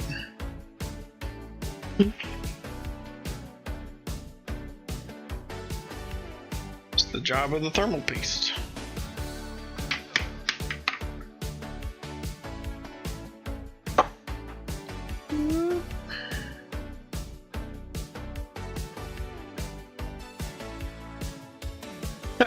I just saw it just go a whole shade lighter on the copper, like with my bare eyes. Like, what?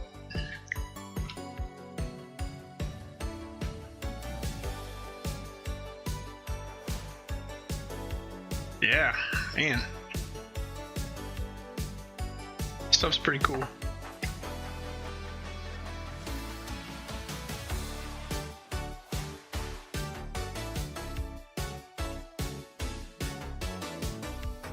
So I remember back in the day, like, you get your thermal paste and, just be a little tube that's just white grease, just like rip it, push it out. Small serving, but some of them would come with a spatula. So I was like, oh, we're supposed to spread it, and you sit there and spend forever trying to make it perfectly smooth with no like edges. Just sit there and I'd spend so much time on that. And I started thinking about it. I was like, well, I'm just smearing it around. I don't have these. I'm gonna trap air in it myself. I was like, I don't want this, so I just stopped kind of caring. And then when all the videos started coming out of people showing how it actually works, so they started making all these like plexiglass whatever's on the top.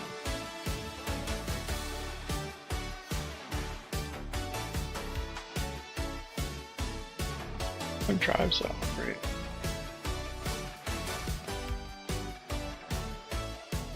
Oh. Oh. That's interesting. Carbon black, huh? Is it like fine dust, or like how's it get in there? How are you taking it off? It's amazing. I mean, there's barely any on there now. I think we pretty much got it. Ah, smells so good.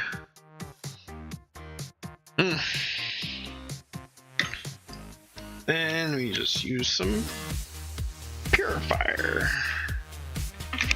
I think this might also bring some up. Remember, I think it just gets the orange oil off. It's like really. Oh no, I pulled some.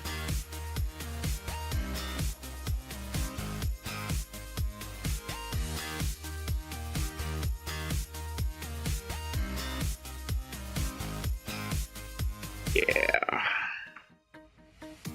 Oh, look at that. No color whatsoever. Yeah, boy. So cool.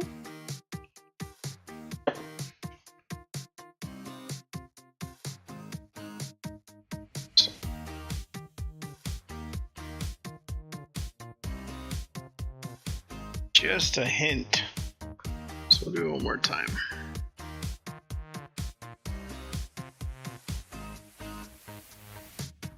So you're just gonna throw this thing in the frying pan and pop the IHS off. Just go direct die cooling. Alright. Cool beans. Okay, so got options here. Now, I already said we're not using the liquid metal. Sorry.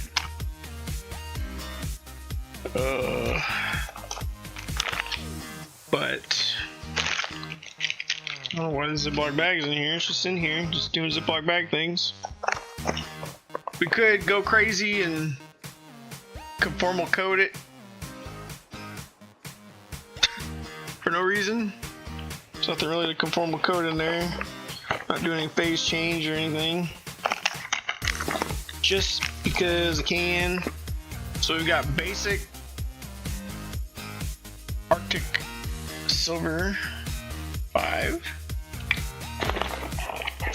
We've got a big tube of Arctic Silver 5. I thought I had. I do. We've got some like MK, whatever stuff's called. Sorry. K4 or 3.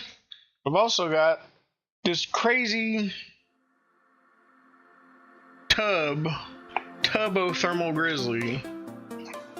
And this stuff is freaking expensive. I don't even know how much it costs now. Like, I bought this years ago. This tub was $90. It comes with like a certificate of authenticity that takes you to their manufacturing site to prove that you've got a real tub of it. That you get scammed because stuff gets counterfeited all the time. And I have done countless devices.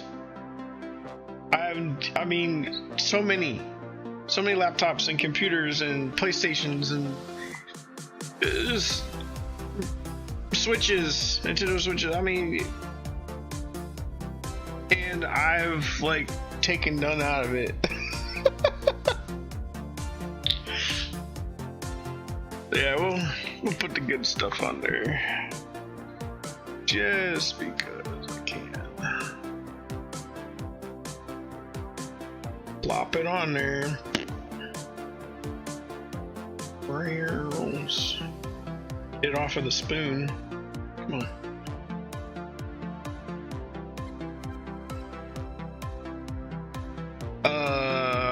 I don't know if it's got diamond in it. But this is like their best paste that they make. This stuff is like they use it for like extreme overclocking and when they do the liquid nitrogen phase change, whatever, overclocking championships and whatnot. I mean, think about it. Every time you buy a tube of this like Arctic Silver, it's like $5 or $10. And so yeah, you know, it's like, or I could get one of these. I mean, even the MX is like $15. Now, granted, it still does a lot, like now, like the big tubes, but I'll just get this stuff.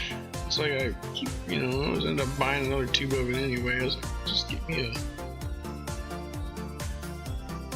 a tube of this, and then everything I touch will just have the best thermal conductivity. I'll just know it'll last me forever, and it has. I've had this forever.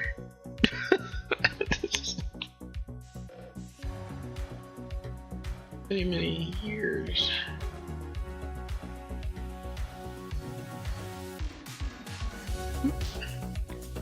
Bubbles, y'all.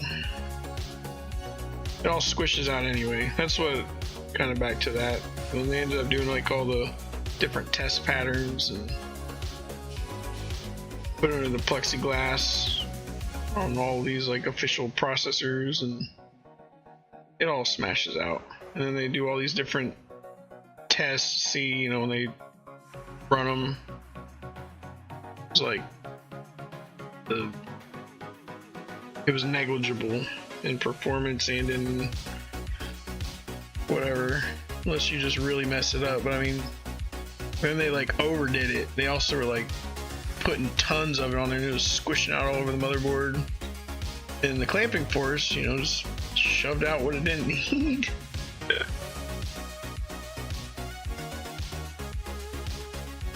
So that kind of confirmed my theory that I had for a long time. I was like, alright, well, now I know. This, the only reason why I spread it around is because it's thick. Thick boy. It's not like the stuff you press out of the tube.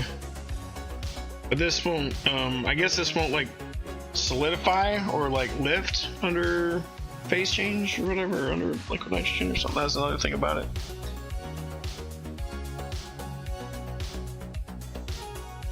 So the other thing, like, I like watching what is it?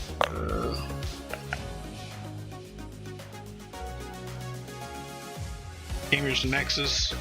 Like, they have these pressure pads that they use, so they started testing all these like different mounts. Really was what it came down to, so they could see how the top of a CPU, how smooth they are from the manufacturer, and then they could test them against also different heat sinks. Where'd the lid go? Getting sidetracked trying to find the, oh, what's that way over here? So I just want to put it away. Oh, cool stuff. No pun intended, but it's kind of semi-intended now that I thought about it.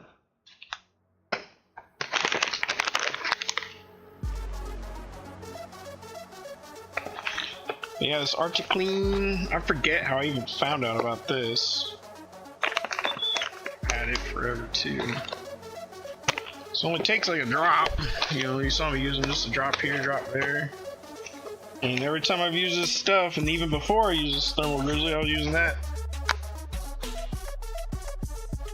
Alright, cool. So that's good. I don't know, while I'm in here, should I change the battery? Probably just should.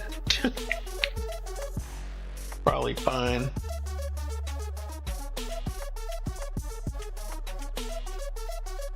Oh. This stuff here? Or something else? Man, I just hit my leg. Alright, let me go get this batteries. Paco batteries. I think they're in here. Otherwise, they're in the game accessories.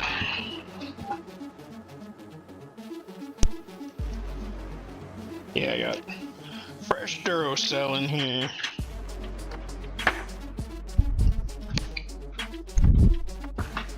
Just need to restock. Another one in there, but I don't know if it's a new one or if it was one that just popped out just in case. So I don't have to come back in here. Although we might be. So I've got some stuff on the horizon that I've already got on the way here because I found the wrong rabbit hole.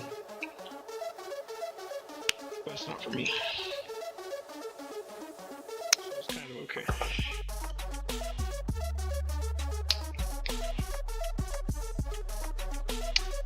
Fresh battery. Oh, what? It's not the right size. There it is. What's going on here?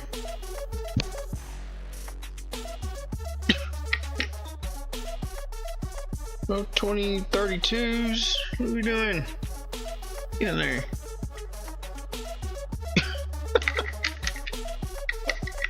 Oh, I see. Alright, alright. Okay, I got you.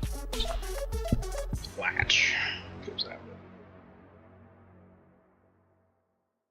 Yeah, I mean, it's pretty. It don't look like nothing in there. Just. I'm almost where it was just the natural color of the plastic, actually. They've never actually been used. I just peeled that off for no reason. Oh, yeah, where's the cover? Sticky tab.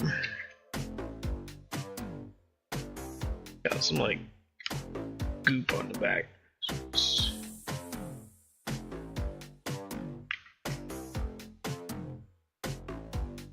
Go anywhere.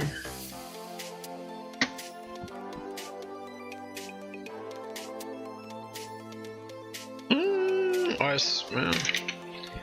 I'll just put some Captain tape on it.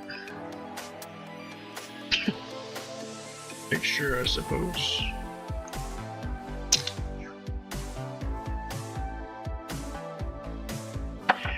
Good old Durbauer. This thermal grizzly.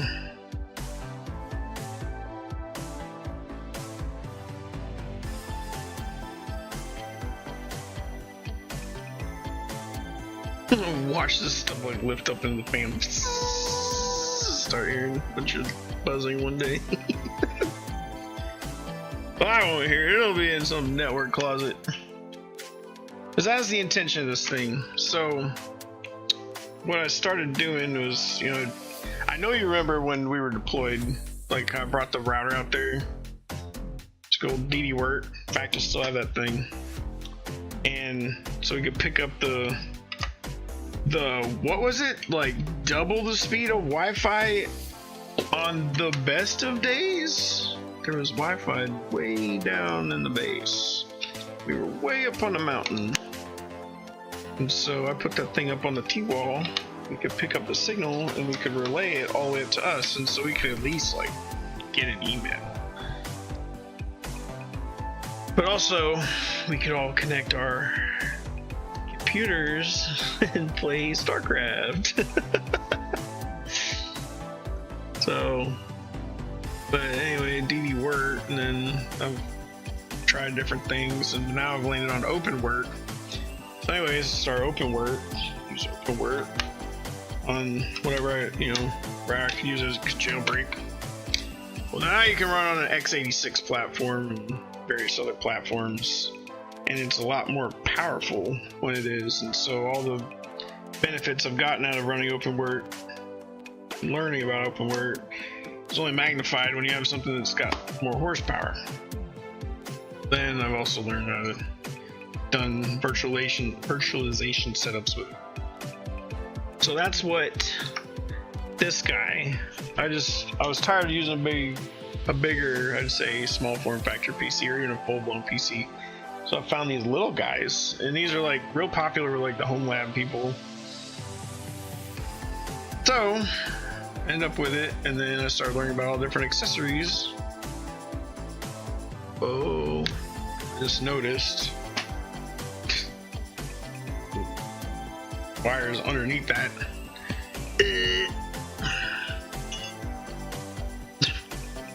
Goodness. Swing that around. Use the round tweezers. There we go. Oh yeah, there we go. Out from under there too. Perfect. Alright. It's not pinching it. It wasn't hurting it, but freely, right? Yeah, it's free. Just a little optical illusion there. Alright, cool. So that's done. This is about to be done. Now I will put the 10 gig that in here. 10 by 4 once, or 4 by 10 once it gets here. Ugh.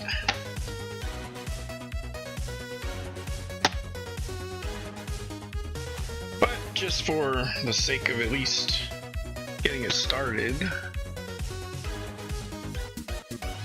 and for the fun of it,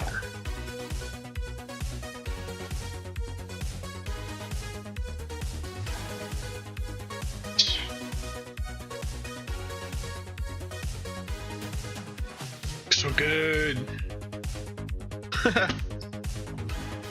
So the other thing that got me down this hole was this rabbit hole was I was looking at the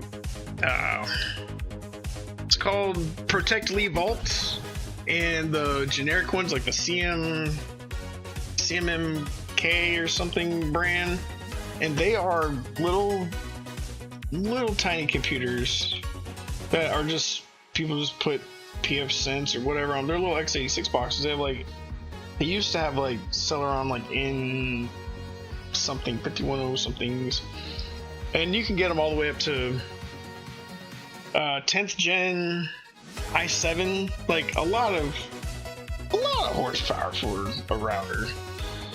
Now, I mean, this is obviously no different, like overkill whatever wise, but the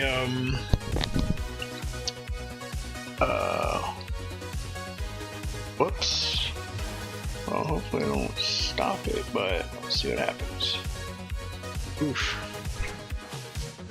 I forgot to press start record, so the first half of this, whenever I re-upload it one day, is gonna be blurry. Whatever restream got out of it. Nah, and then whenever it's stitched together, it'll be high quality. So, back to the Protect Lead thing. The prices just start escalating like super bad. Like the beginning, it's like, oh, it's like $240. Like, all right, cool. And I started looking at what's in it. It's like, what? I was like, I could get a PC that blows that out of the water, i.e. this. This is before I did all this other crap to it. I think it was like 170 bucks. And the reason why I also got this, because I thought the RAM was gonna fit in here. So I was like, all right, cool. Like, it's gonna cost me like $0 or whatever, and you know, $0. And then once I spent the money on the RAM, I was like, there's no coming back from this. Like, I'm just gonna go all in on this thing and just add all the features that are missing on it and get everything that I want on it. So we're about to see this thing get a little more crazy here.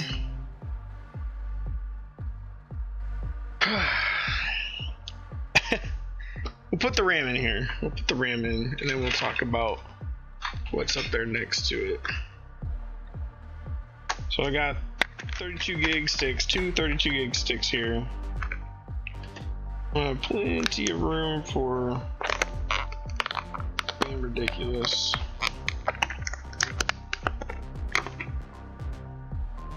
Set in there. Just get this other one out. Alright, cool. Oh, slide it in, hook them down. Just going at an angle. Oops, we gotta be upside down. There we go. Oh, nice. They got stickers on both sides. Thank the Lord, because man, how would I feel if I had stickers on both sides? Ugly. Alright. That's easy enough. Now, what I end up doing is I saved like $1 by doing this. So I can find it. Where'd it go? Just dropped it somewhere. This has just been the future project box. Oh my goodness. I think it just fell. Where'd it go? Not that. Not these. Oh! I'm being ridiculous. But I can get away with it for now, because I did end up buying spare one of these. Because I forgot that I already had another one, so we'll just throw it in there for now, and then I will just drive swap it later. I'm gonna take the 512 out of this machine my main machine. That's getting upgraded to a 4. I was gonna put it in here, so obviously we're using it right now, and I totally forgot that was my plan. We'll just stick this in there for now, and I can still set up, and then I can just swap it. Transfer. I don't know which one is which, so hold please. Oh, SSD 1, SSD 2. So the white one is number 1. And these, instead of having screws, it's got like little plugs.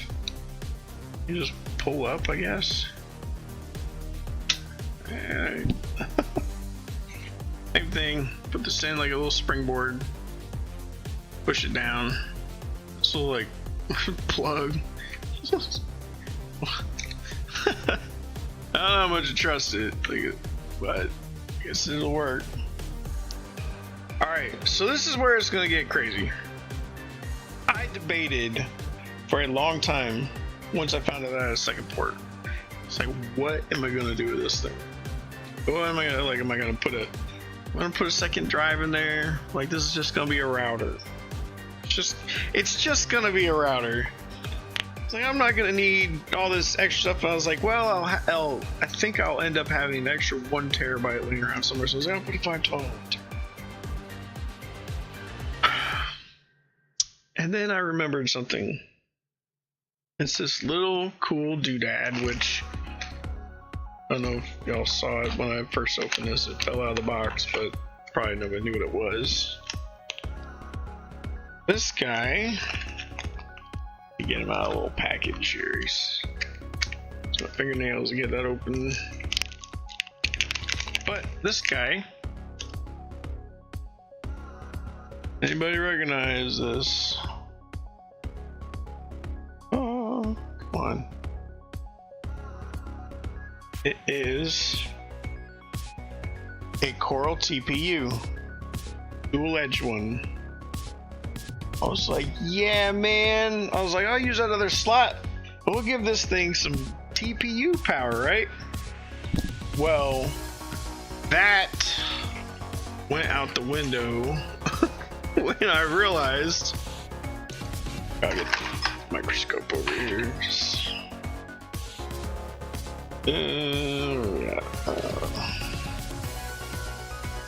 These things are keyed. So you have a B key, an M key, and a E key. This guy does not fit. Keys over here. You need a key there. And NVMe stuff, which I guess I can just pop this out. It's pretty much painless. These are also keyed 2 ways. Like, some of them will be over here, some will be over there, some will have both open. So that you can. This one's for NVMe only.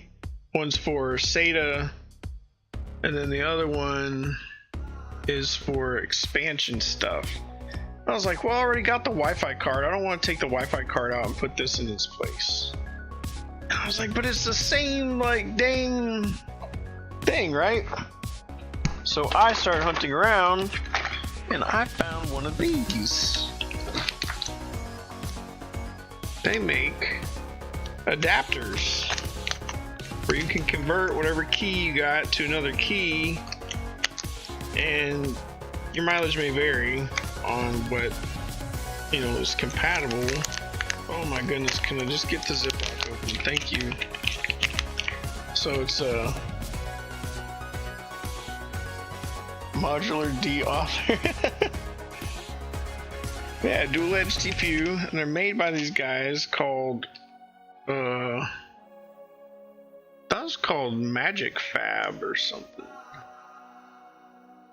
Or Maker Fab, that's what it is, Maker Fab.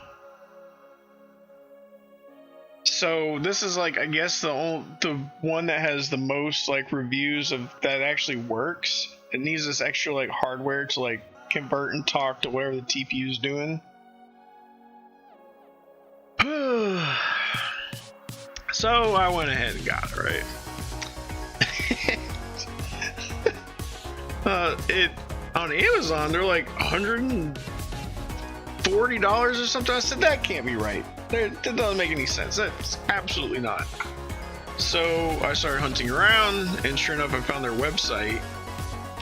It was like 30 bucks. So I was like, well, that's weird. So I buy the thing, right? So I get the thing, and I'm out here, like, some time goes by. I mean, some decent time goes by. And I'm like, where the heck is that adapter at? I was like, oh, I'm gonna look it up. And it's shipping from China. Their website looks like 100%. Like, if you're just glazing over it, looks like it's some US website. And not until you start digging around in it do you realize that it's overseas.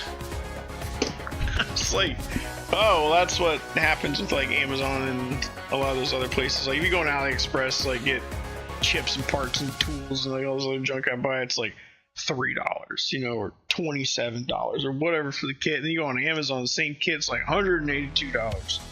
It's because they're selling you the convenience. They already imported a bunch of it. They cost them pennies on the dollar probably to buy it versus, you know, a regular person. And then they just know like somebody really needs it, or they're not going to go look at the other places and don't want to wait, you know, a week to 3 to 5 weeks. They're going to get you. So I ended up coming from overseas, but do I know if it's going to work? I have absolutely no idea, but it's worth a shot. It'll work in some system somewhere, I'm sure. So I think we're done, right? We're done. We're all done. Now I gotta close it up. Well, got a problem here.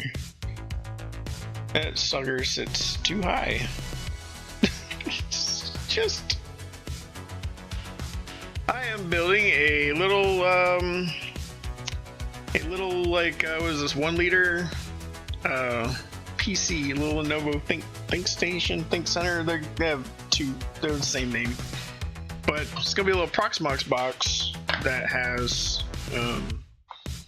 OpenWord on it as a router, and welcome, by the way, and thanks for stopping by. So this originally came with like no RAM, no hard drive, 8th gen i7 8700, and a Quadro P630 or something. Oh, P620, excuse me. And so what I did is I put a quad port 1 gig NIC. I have a 10 gig NIC on the way that I'll end up putting here, but I ended up getting the matching bracket for it. So that's what we swapped out. I added the Wi-Fi. I got a universal Wi-Fi kit. Got an Intel. I did get the original Intel that used to come with these, the 90. I always mess it up. 9560. But there's word on the street that an AX210 NGW, I think it is compatible, so I threw that in there. If not, I'll just put the original in there. I just did the thermal paste on there. This thing looks like it's never been used. I mean, it's still got like plastic on the case and the shell, and I mean the buttons still has plastic on it. This still has plastic on it. But what I'm also gonna put on here is like Home Assistant and probably like little Casa OS and Pi-hole and whatever little other project things that live on here. But what we just got done doing, also, I always go down the rabbit hole whenever I do these things. So originally I thought I was going to get away with just buying this bare bones. I'm going to take the 512 NVMe out of this machine, which I forgot to do. Like, it's still running, that's what I'm streaming from. And I was going to take the RAM from on one of my YouTube videos I uploaded out of this laptop. And I swapped the RAM out of this, and I thought that I could just throw it in here. And I forgot that the laptop was DDR5. These are the old sticks out of it. So I was like, you know what? I'm buying RAM. I'm just gonna get 64 gigs of it. We're just go all out. Like before, it was gonna be a cheap whatever. Now it's gonna be a little home lab, whatever VM machine. So the other cool thing that I just got done doing was I got a Coral TPU to put in here, and got the adapter for it to make it fit into the secondary NVMe, since the Wi-Fi is already populated. So the Wi-Fi kit also came with like the front antenna and the rear antenna and the little locking cover. Sorry, I'm streaming these cameras from a secondary PC because Windows blew out like all my drivers for whatever reason, so I'm doing this over NDI, so there's like a little bit of lag when I do stuff, but yeah, it came with a little cover and everything to lock it down. So we just finished putting it all together. The thing is, the subject I was just getting on is that adapter sits just a smidge too high. You can see all the little chiplets, you know, they're just like, ah.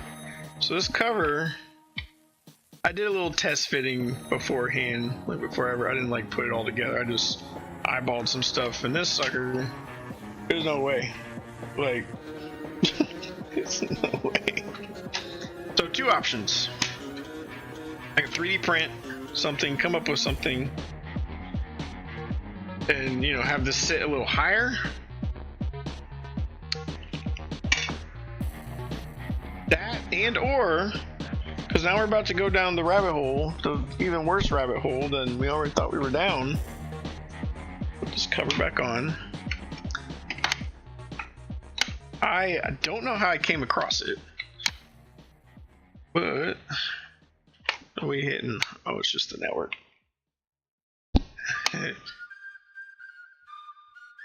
Network card has little clips. Now they're just pressure. It's not gonna hurt it, so you just got to press it in.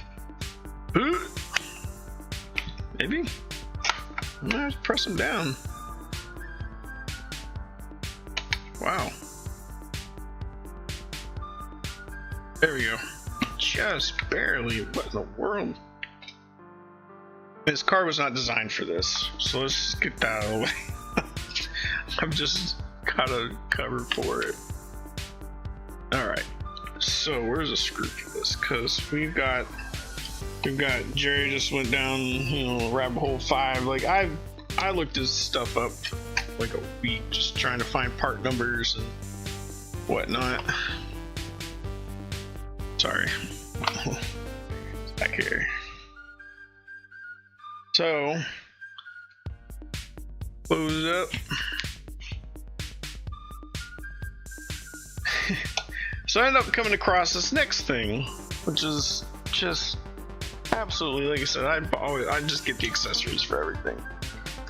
Ended up coming across, so this guy has the base mounts, but they have this like, I think they call it ODD something. I mean, optical disc drive, sure, but this cover.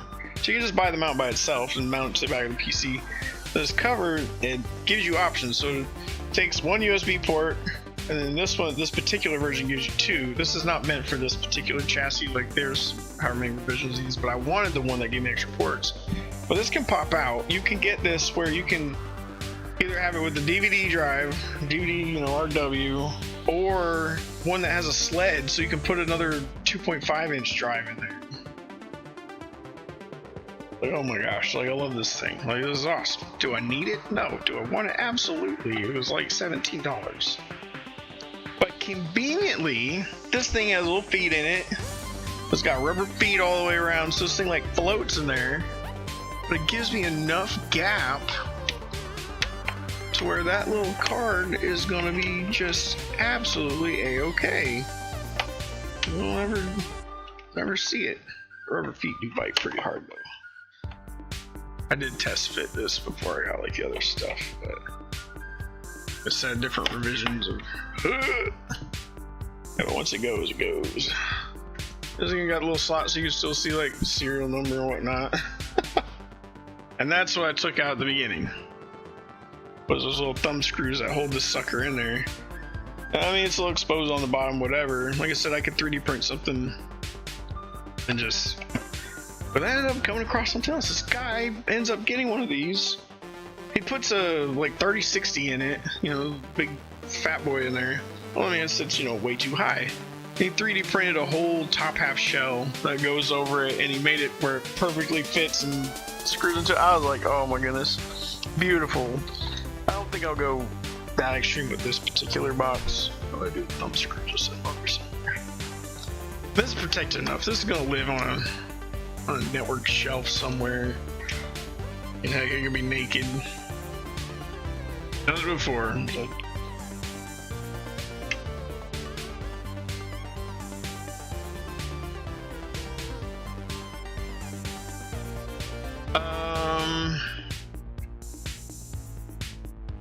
But really, I think I made the switch years ago because of whatever router I had at the time. They probably didn't support, and it was like, oh, and there was a couple of other competing ones out there. It was like Tomato and a bunch of others, and so there was a lot of names out there at the time. And there was somebody that at like 2 jobs ago, we would geek out about it. So we would try different flavors of stuff. We'd come back to work and tell each other what we tried and what features we'd done. And so OpenWork just ended up growing so much, and I got used to it. Just got used to the flavor of it. But it's all Linux based and everything, and just got used to it. But look at that guy. So, next fun fact, since this drive does not belong to this kit comes with a USB cord, and I dropped it in here somewhere because that's what I do. I've been throwing everything in this tub that have been PC related for a minute.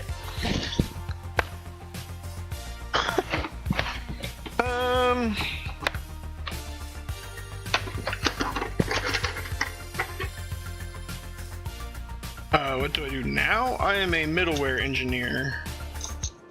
I don't do networking anymore. I do like load balancer stuff.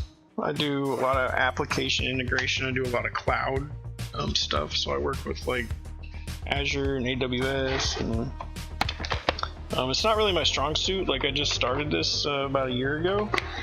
I was network engineer adjacent for, like, I say adjacent because I never had the title. I've always done networking since I was a kid. But I did data center work for 9 years. My previous job from here, I did NIDA electrical testing.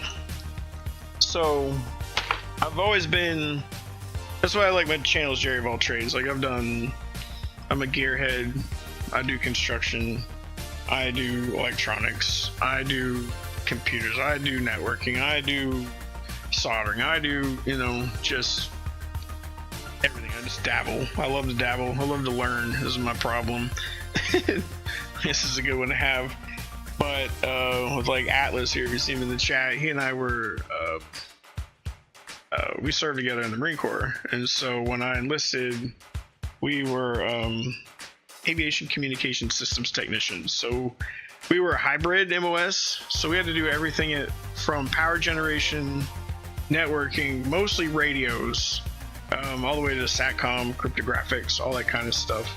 So that's kind of how, like, I just kind of did one right after the other. Like, I already had like the aptitude for it. I had some college credits in network engineering. I went and enlisted, learned that whole MOS, which really strengthened what I already kind of knew a little bit about. Like, I knew a lot more networking, and I was like the one that did all the computer stuff like for our shop. But then when I got out, I went and did data center work just because, it was like it's what I knew. And then I did the electrical testing because of like all the stuff that I learned from being in the military. And so it's kind of funny, like, when you do this stuff, like, you work on, little tiny little boards, right? So you just like walk around.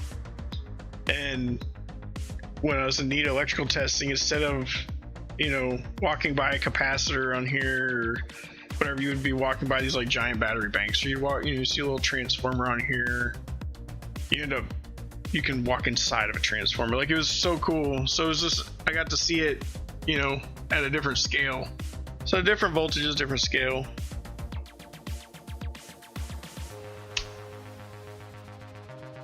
cool. What do you like to do, like with your free time or job time? Oh yeah, here's the cable. Came with the thing, right? I was like, yay, cool, right? Go on there. Well, he just hits it right into the network port. It's like, nope, that ain't gonna work. Sorry, guys. And I thought about modifying this thing and running another USB B. My associates, when I did that, was network engineering, was a security specialization, and then my bachelor's is cybersecurity and information assurance. And I've got, I don't know how many certs. I forgot. Well, I'm expired, but whatever. Yeah, I've lost track. So yeah, my dilemma here, I ended up ordering another one of these. It took me forever to find the part number. And well, ballin'. Yeah, stick with it. Just as long as you're doing something you like learn something you want to learn. Don't learn something because somebody else says to learn it.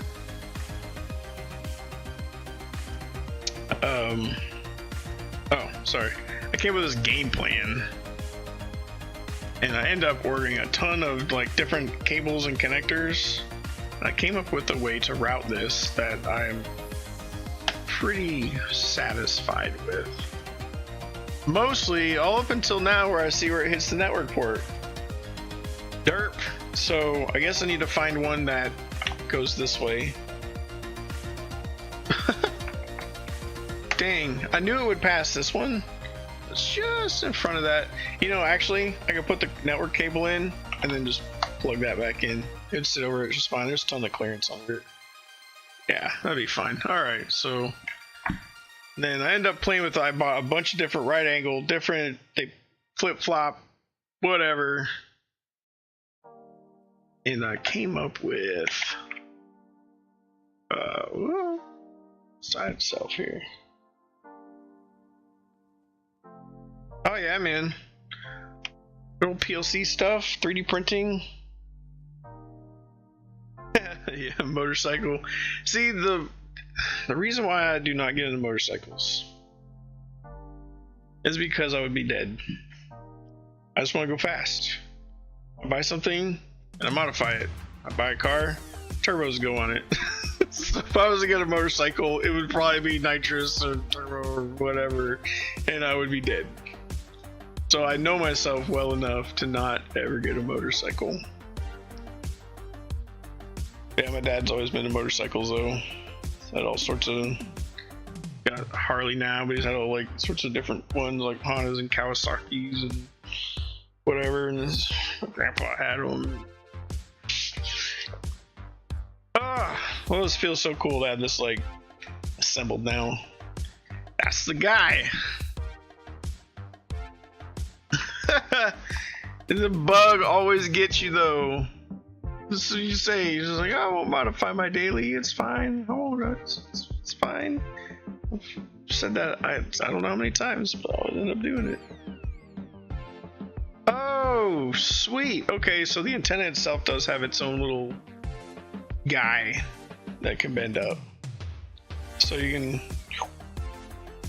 Okay. I feel less terrible about that now. I was like, oh man. Okay.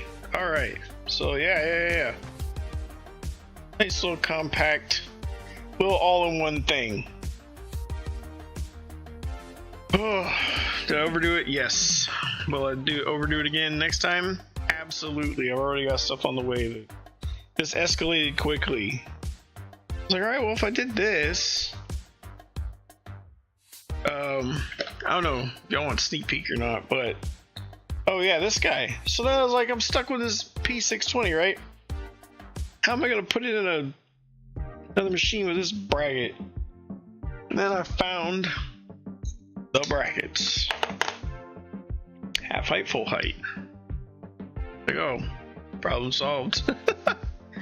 Got it. So, if I ever need to swap what I need on there. A pickle to read, sure. What you got? So like a spicy pickle, dill pickle, sweet pickle jerkins. In fact, I got some Clausen's in the fridge. This is an old smoky pickle.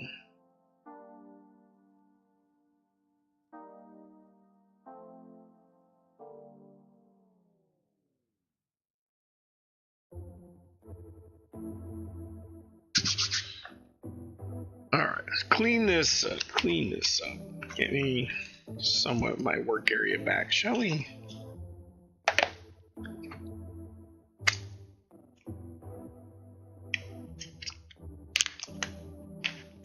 I don't know if this went in there or not, but one of them did. Onto it just in case. Drivers, Ziploc bags. Man, that Game Boy, that escalated quickly. That's what happened. This is the guy to talk to about PLC stuff. This guy, I dabble. He works on them for a living. And I don't know if you want to tell him about your project, your last one, which is freaking awesome. But it's just sheer ingenuity slash force of will.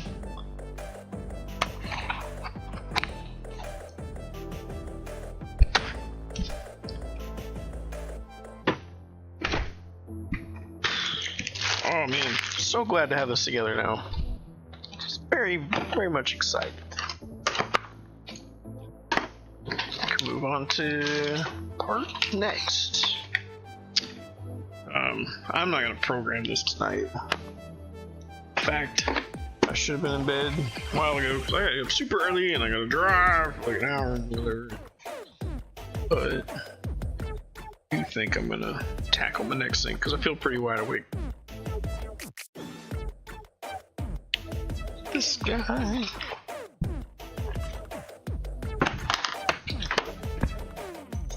Is this? Oh yeah, I'm getting another one of these sent in. Change cybersecurity. Vision like a year. Well, it depends on what you want to do. Like, what? One, you don't want, something you love to do become something you hate. Like, I've experienced that. But also, I guess, for engineering, put it this way, like if you get into cybersecurity and you're like really good at it, because see, here's the thing is like I went into cybersecurity and I don't have a cybersecurity job. Like I'm good at security, but I've never gotten one.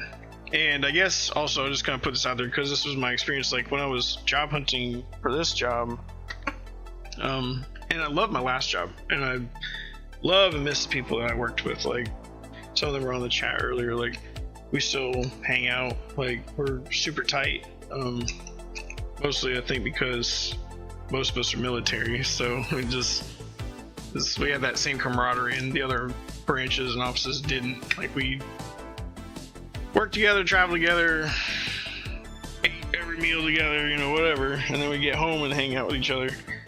But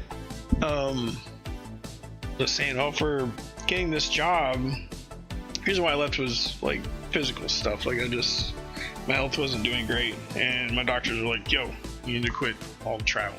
This is just gonna get worse. So that was the only reason I left. So it's not that and Liker wasn't good at it or anything, it was just I had to. But when I started focusing on, like, I went back and got my Security Plus again, I renewed it.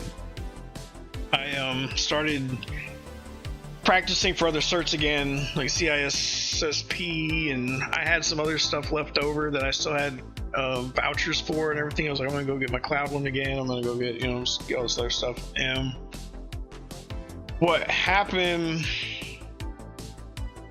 one, if you look at, like, if you go to some place like, was it Indeed or whatever, they'll show you how many applicants are already applied. And for cybersecurity stuff, there's like 1,000 applicants, right? It's like, oh man, like, how am I ever gonna get? I have no idea how many applications. I've put out tons and tons and tons and tons and tons and tons, and I just was never getting any hits. So I went ahead and paid for the Indeed resume review, where they go through it, check it and everything, and come to find out, right, I've never worked in cybersecurity. I was never an official network engineer. I was an engineer in my last job, and this one they don't even brand you as an engineer. But the technical degree, like he's saying, like the engineering, I noticed that when you watch like people that are engineers, whether they're software engineers, hardware engineers, architect, engineer, you know, whatever, to me, like, that's mind-blowing. Like, I can sit there and ham jam, you know, keyboard, and I can figure out, you know 0 plus 1, you know, and 8 multiplied by 8, whatever. You can do that all day. But the people that, like, when you watch a dude that takes a Miata and he installs FreeValve on it for fun, you know, like, because when you're in a technical field like that, like, or in an engineering field, you get more access to like doing hands-on things. So if you want to like build things and come up with things, and you have like a really great imagination, like I say, I don't have a big imagination. Like, I can imagine things, but I'm not like artistic. I don't think, you know, like I don't think I'm as creative. Like I get ideas of things, I can put other things together, but I don't come up with things on my own. Like building that little box, like, oh, I could take this part and this part and put it in there, but I'm not going to sit there and make my own motherboard. You know, I'm not going to sit there and write out my own PLC code. I have, but it's not. I need somebody to already have a project. So that's kind of the thing that, like, Atlas here, he will sit there and wire stuff up. He's like, oh, I need this exact wire with this exact, you know, resistance, with this exact, you know, shielding, and, you know, like, you can just build whatever.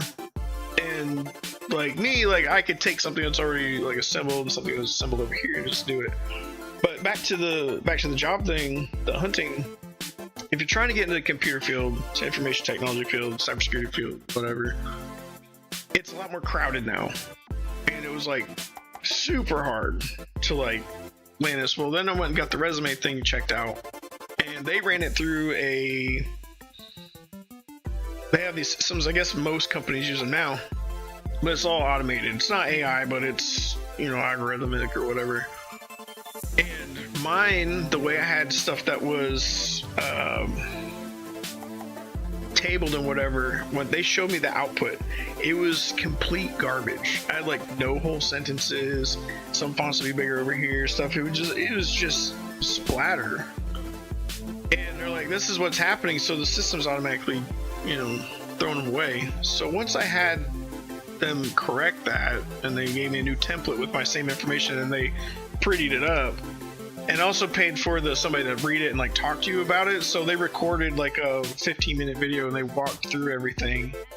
And once I did that, I started getting hits. I, you know, it applies. So then it became more what I wanted to pick. So I think that's one mistake a lot of people make, is just how your resume looks. And now being on this side, I've experienced having to look through resumes for, you know, other applicants, you know, like join different teams, and it's like, I see why it's like so automated now, because the ones that do make it through, and the other people that I've talked to that have experienced the same thing, and they're, you know, different companies, but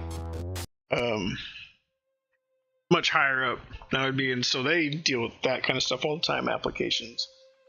And you're only going to make it through the first third of it, and you're skimming, you're speed reading.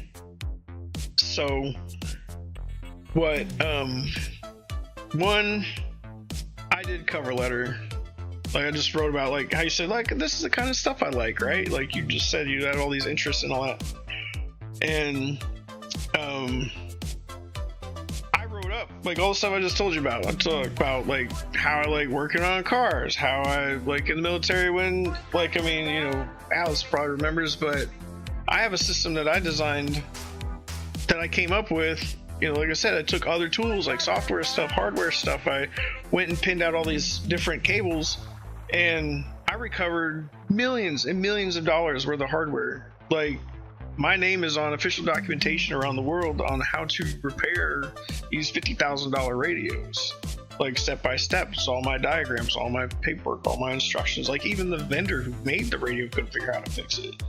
Like, I've got stuff I've heard recently,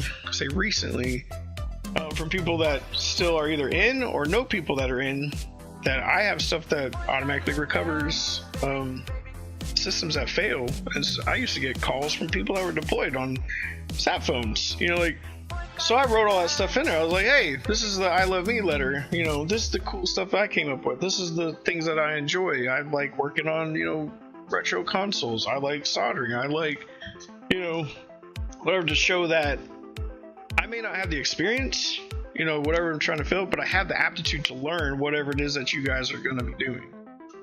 And I think probably because I had such a good like hardware side with like PCs and circuitry and stuff, and then a good strong networking thing, and then I had pretty good, I mean really good like cybersecurity, because I just have like the practice. I don't have the enterprise version of it, but I've dealt with all the HIPAA stuff. I've brought small businesses, I did a lot of side jobs, so I brought a lot of small businesses into compliance. I hardened their networks, I brought all this stuff in, and I kept them within budgets. Like, I was just like, oh, we're gonna go buy this $8,000 firewall. Like, bro, you got 3 employees, you know, you don't need all that. But, you know, just kind of took all the things I love to do, wrote it out, kept it in one page, and that's what, on some of my other ones that reached out to me, they were like, bro, like, we want you here because look at like what you can like do. Like, we know you don't necessarily know this particular job, but we see that you have like the, you know, the aptitude or the want to learn, or you're teachable. That's what a lot of degrees are now. It shows people that you're willing to sit there and listen to whatever they're teaching you. And, you know, if you're the whole GPA thing, like, some of them look at that, some of them don't. And I've heard people complain, it's like, why are people including their GPAs? I was like, well, a lot of companies, like when I was applying, they want to know. And I don't know how well I feel about that, but what I would say is do it as that you want to do, that's going to be fulfilling. Like there's been times I've worked jobs and I'm like, you know what, man, I'd rather go, and not to like belittle, you know, whoever, because I'd be doing well, you know, I'd be in charge or whatever, I'd have my own teams, I hired a bunch of people, different companies, and it's like,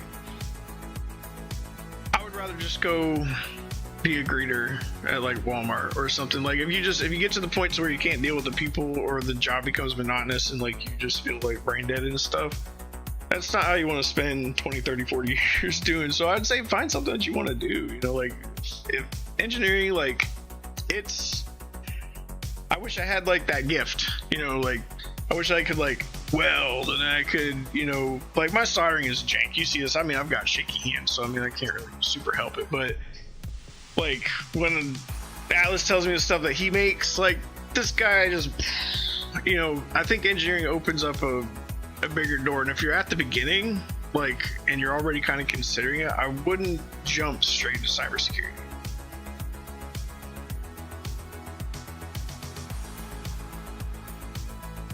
Right. Yeah, and that was some of the stuff that I saw. And the cool things that, if you want to get into cyber, what I would recommend, if you have the desire to go towards it, because there's different parts of cyber. You got blue team, you got red team, you got purple, you got gray hat, you know, black hat, white hat, that kind of stuff. All the cool names and acronyms and stuff. But if you want to learn about it, people are like, oh, you know, you go get, and I paid for it a long time ago and I never completed it, but I have the books and stuff, and I followed along in the curriculum. I got it. It's the, oh my gosh, why am I forgetting it now? It's OCSP Or no. Ah, dang, it's like one of the top hacker things anyway. But now you can go to man, why am I forgetting these now? Like, I guess I haven't really studied them in a long time. There's the TCM Academy, and if you go look his stuff up, like he does a lot of pen testing things. But you can sign up for it. You can get, instead of getting the full cert from there, you can go through the junior course, and it's a lot cheaper than getting your OSCP or OSCP or OCS. Offensive something security practitioner. But the other thing you can do is you can check out like Hack the Box. There's a bunch of them, and whenever they retire the boxes, their videos go up on YouTube and stuff. So if you do want to go that way, a lot of companies now want certs more than they want degrees. Like, that's for any field.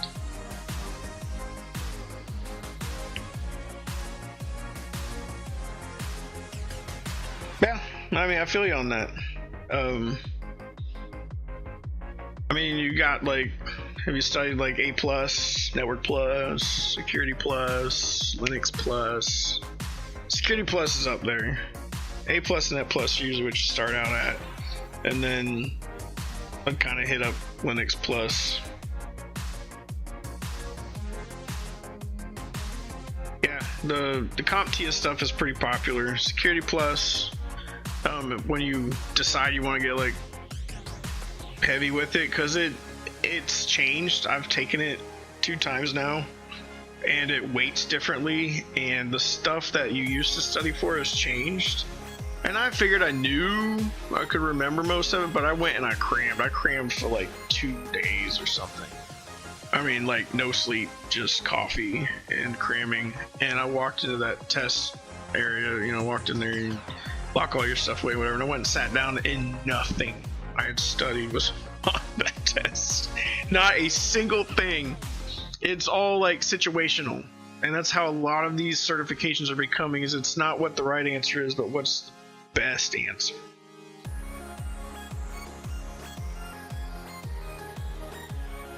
And I mean, if you've got the time or the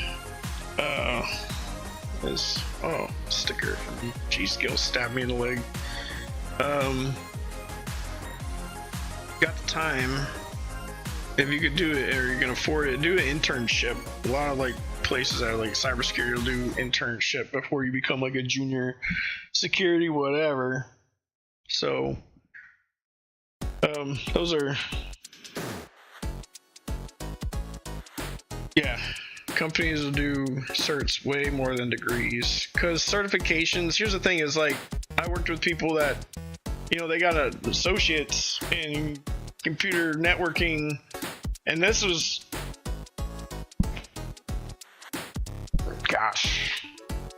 13 years ago, that, when I started there, and they got their cert 20 years before that, or I'm sorry, their degree 20 years before that. So what you learn there, your degree may not be as relevant anymore.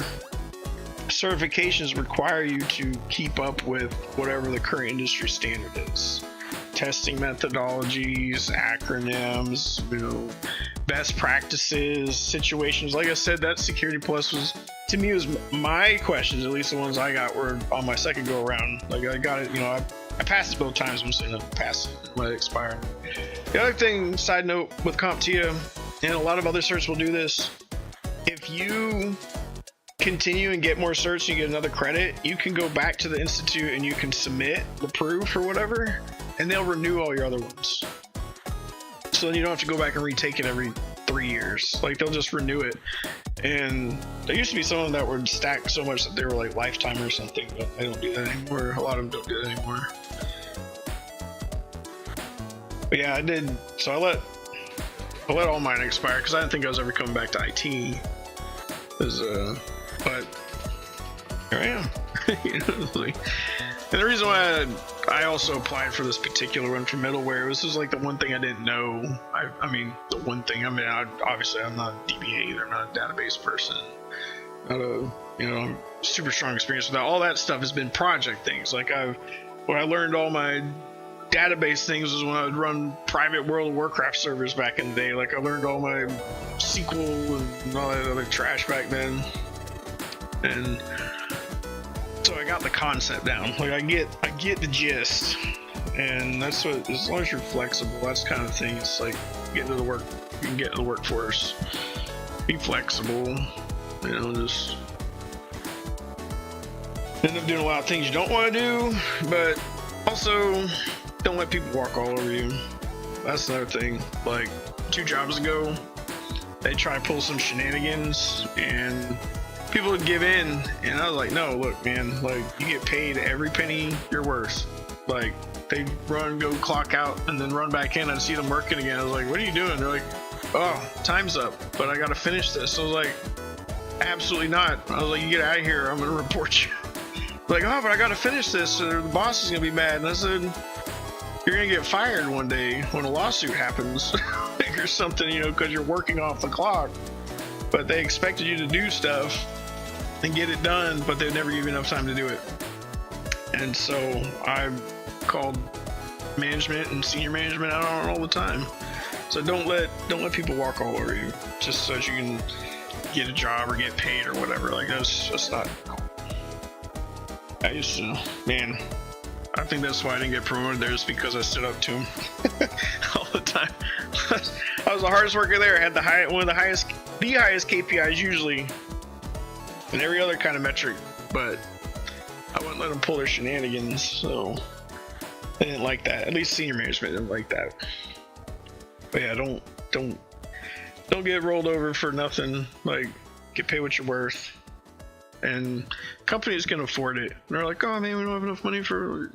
Don't believe that. Like, I know the economy's hard and stuff right now, but there's always budgets always end up having room for something else. So just you have to learn how to negotiate, especially when you're getting a job offer. Don't be afraid to negotiate. Like if you know you're worth more, don't try to sell yourself low just to get in the door. I did that once or twice, and usually once they find out if you're like multi-skilled or a hard worker or whatever, it compounds fast. Like they will just start stacking more and more responsibility on you. Like you go in medium bucks, go in high, and let them whittle you down, but don't that be like, no.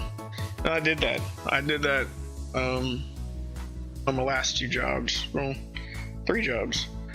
Like, oh, what do you want to make? And it's like, look, I mean, I know this industry 100%, but I was like, I know my track record, and you can see it there, and you can call whoever on those reference sheets, ask, and I promise you, you're gonna be wanting to promote me pretty soon. And like I said, work ethic. And it's happened, so don't be afraid to demand it. But I've sold myself short in the past because I'm like, oh, I'll just get the job, and then I get in there, and then sure enough, they were like, oh, we'll put you on this trial period, and then we'll see how you do, and then we'll bump you up into this pay bracket. I heard that the entire time I was there. I went there, I learned that whole thing inside and out. I was working an entire shift by myself, 12-hour shift by myself, running this huge system, and they're like, nah, bro, we're not gonna pay you anymore now. Like, what? Yeah. So yeah, just don't. Those are big things. Get paid what you're worth and do what you like. And be flexible, I guess. Like, it's really the best thing. I wouldn't chase a job just because you hear it makes more money. That's another thing, as I've said. Like the 2 things you can't buy is time and health. And like in my last job, like I said, my health got really bad, and I would have taken I almost quit just because of like how sick I got. I was like, I don't even want to work. Like, I didn't want to quit, but it was just like, It was like, look, there's nothing worth this right now. Like, there's just absolutely nothing worth this. So, don't do something that's gonna, don't do something that you hate or something that you can't, get out of. Don't get yourself locked in so hard that you can't. So, like, when you do start making money, don't spend it all. I'm a poor example of that. But, here I am now, working my way back out of it. But yeah, just don't take on more you don't have to.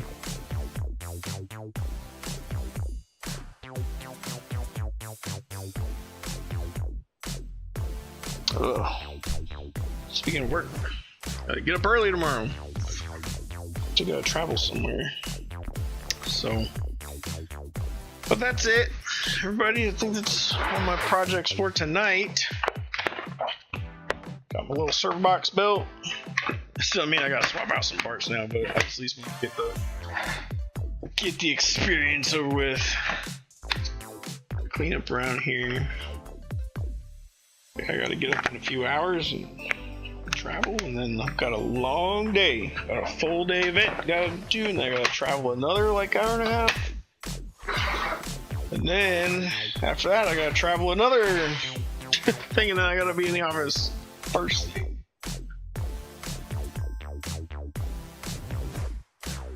Cool. All right. Well, yeah. I mean, if you see me on, just pop on. We talk more about it. I hope to show off some of the stuff that I've learned in the cyber field as well. Once I get a little box going, like something I can dabble on. I have another one that's right up there, but I've got some other cool. It's gonna combine like the consoles, like 3DSs and Switches and other things. I'm hoping to do some other consoles, but I have this plan that I've been in my head, and I had it working at one time on a small scale, but I want to have a mesh VPN that automatically finds each other, where it treats like you're in the same room, even though you could be on the other side of the planet. So that's my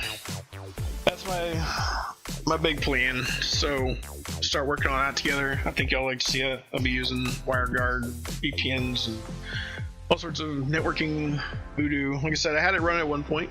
I had like 4 together, but I'd like to be able to just make it just expand. So yeah, we'll get on that one day. Yeah, thank you very much. All right, brother. Love you, bro. See ya. All right, everybody. Thanks for hanging out. This was fun. Got a lot done. Start knocking more of these projects off the list as we go. I've got a whole nother room full of them. So a little bit by bit, but thanks y'all for hanging out. Till next time.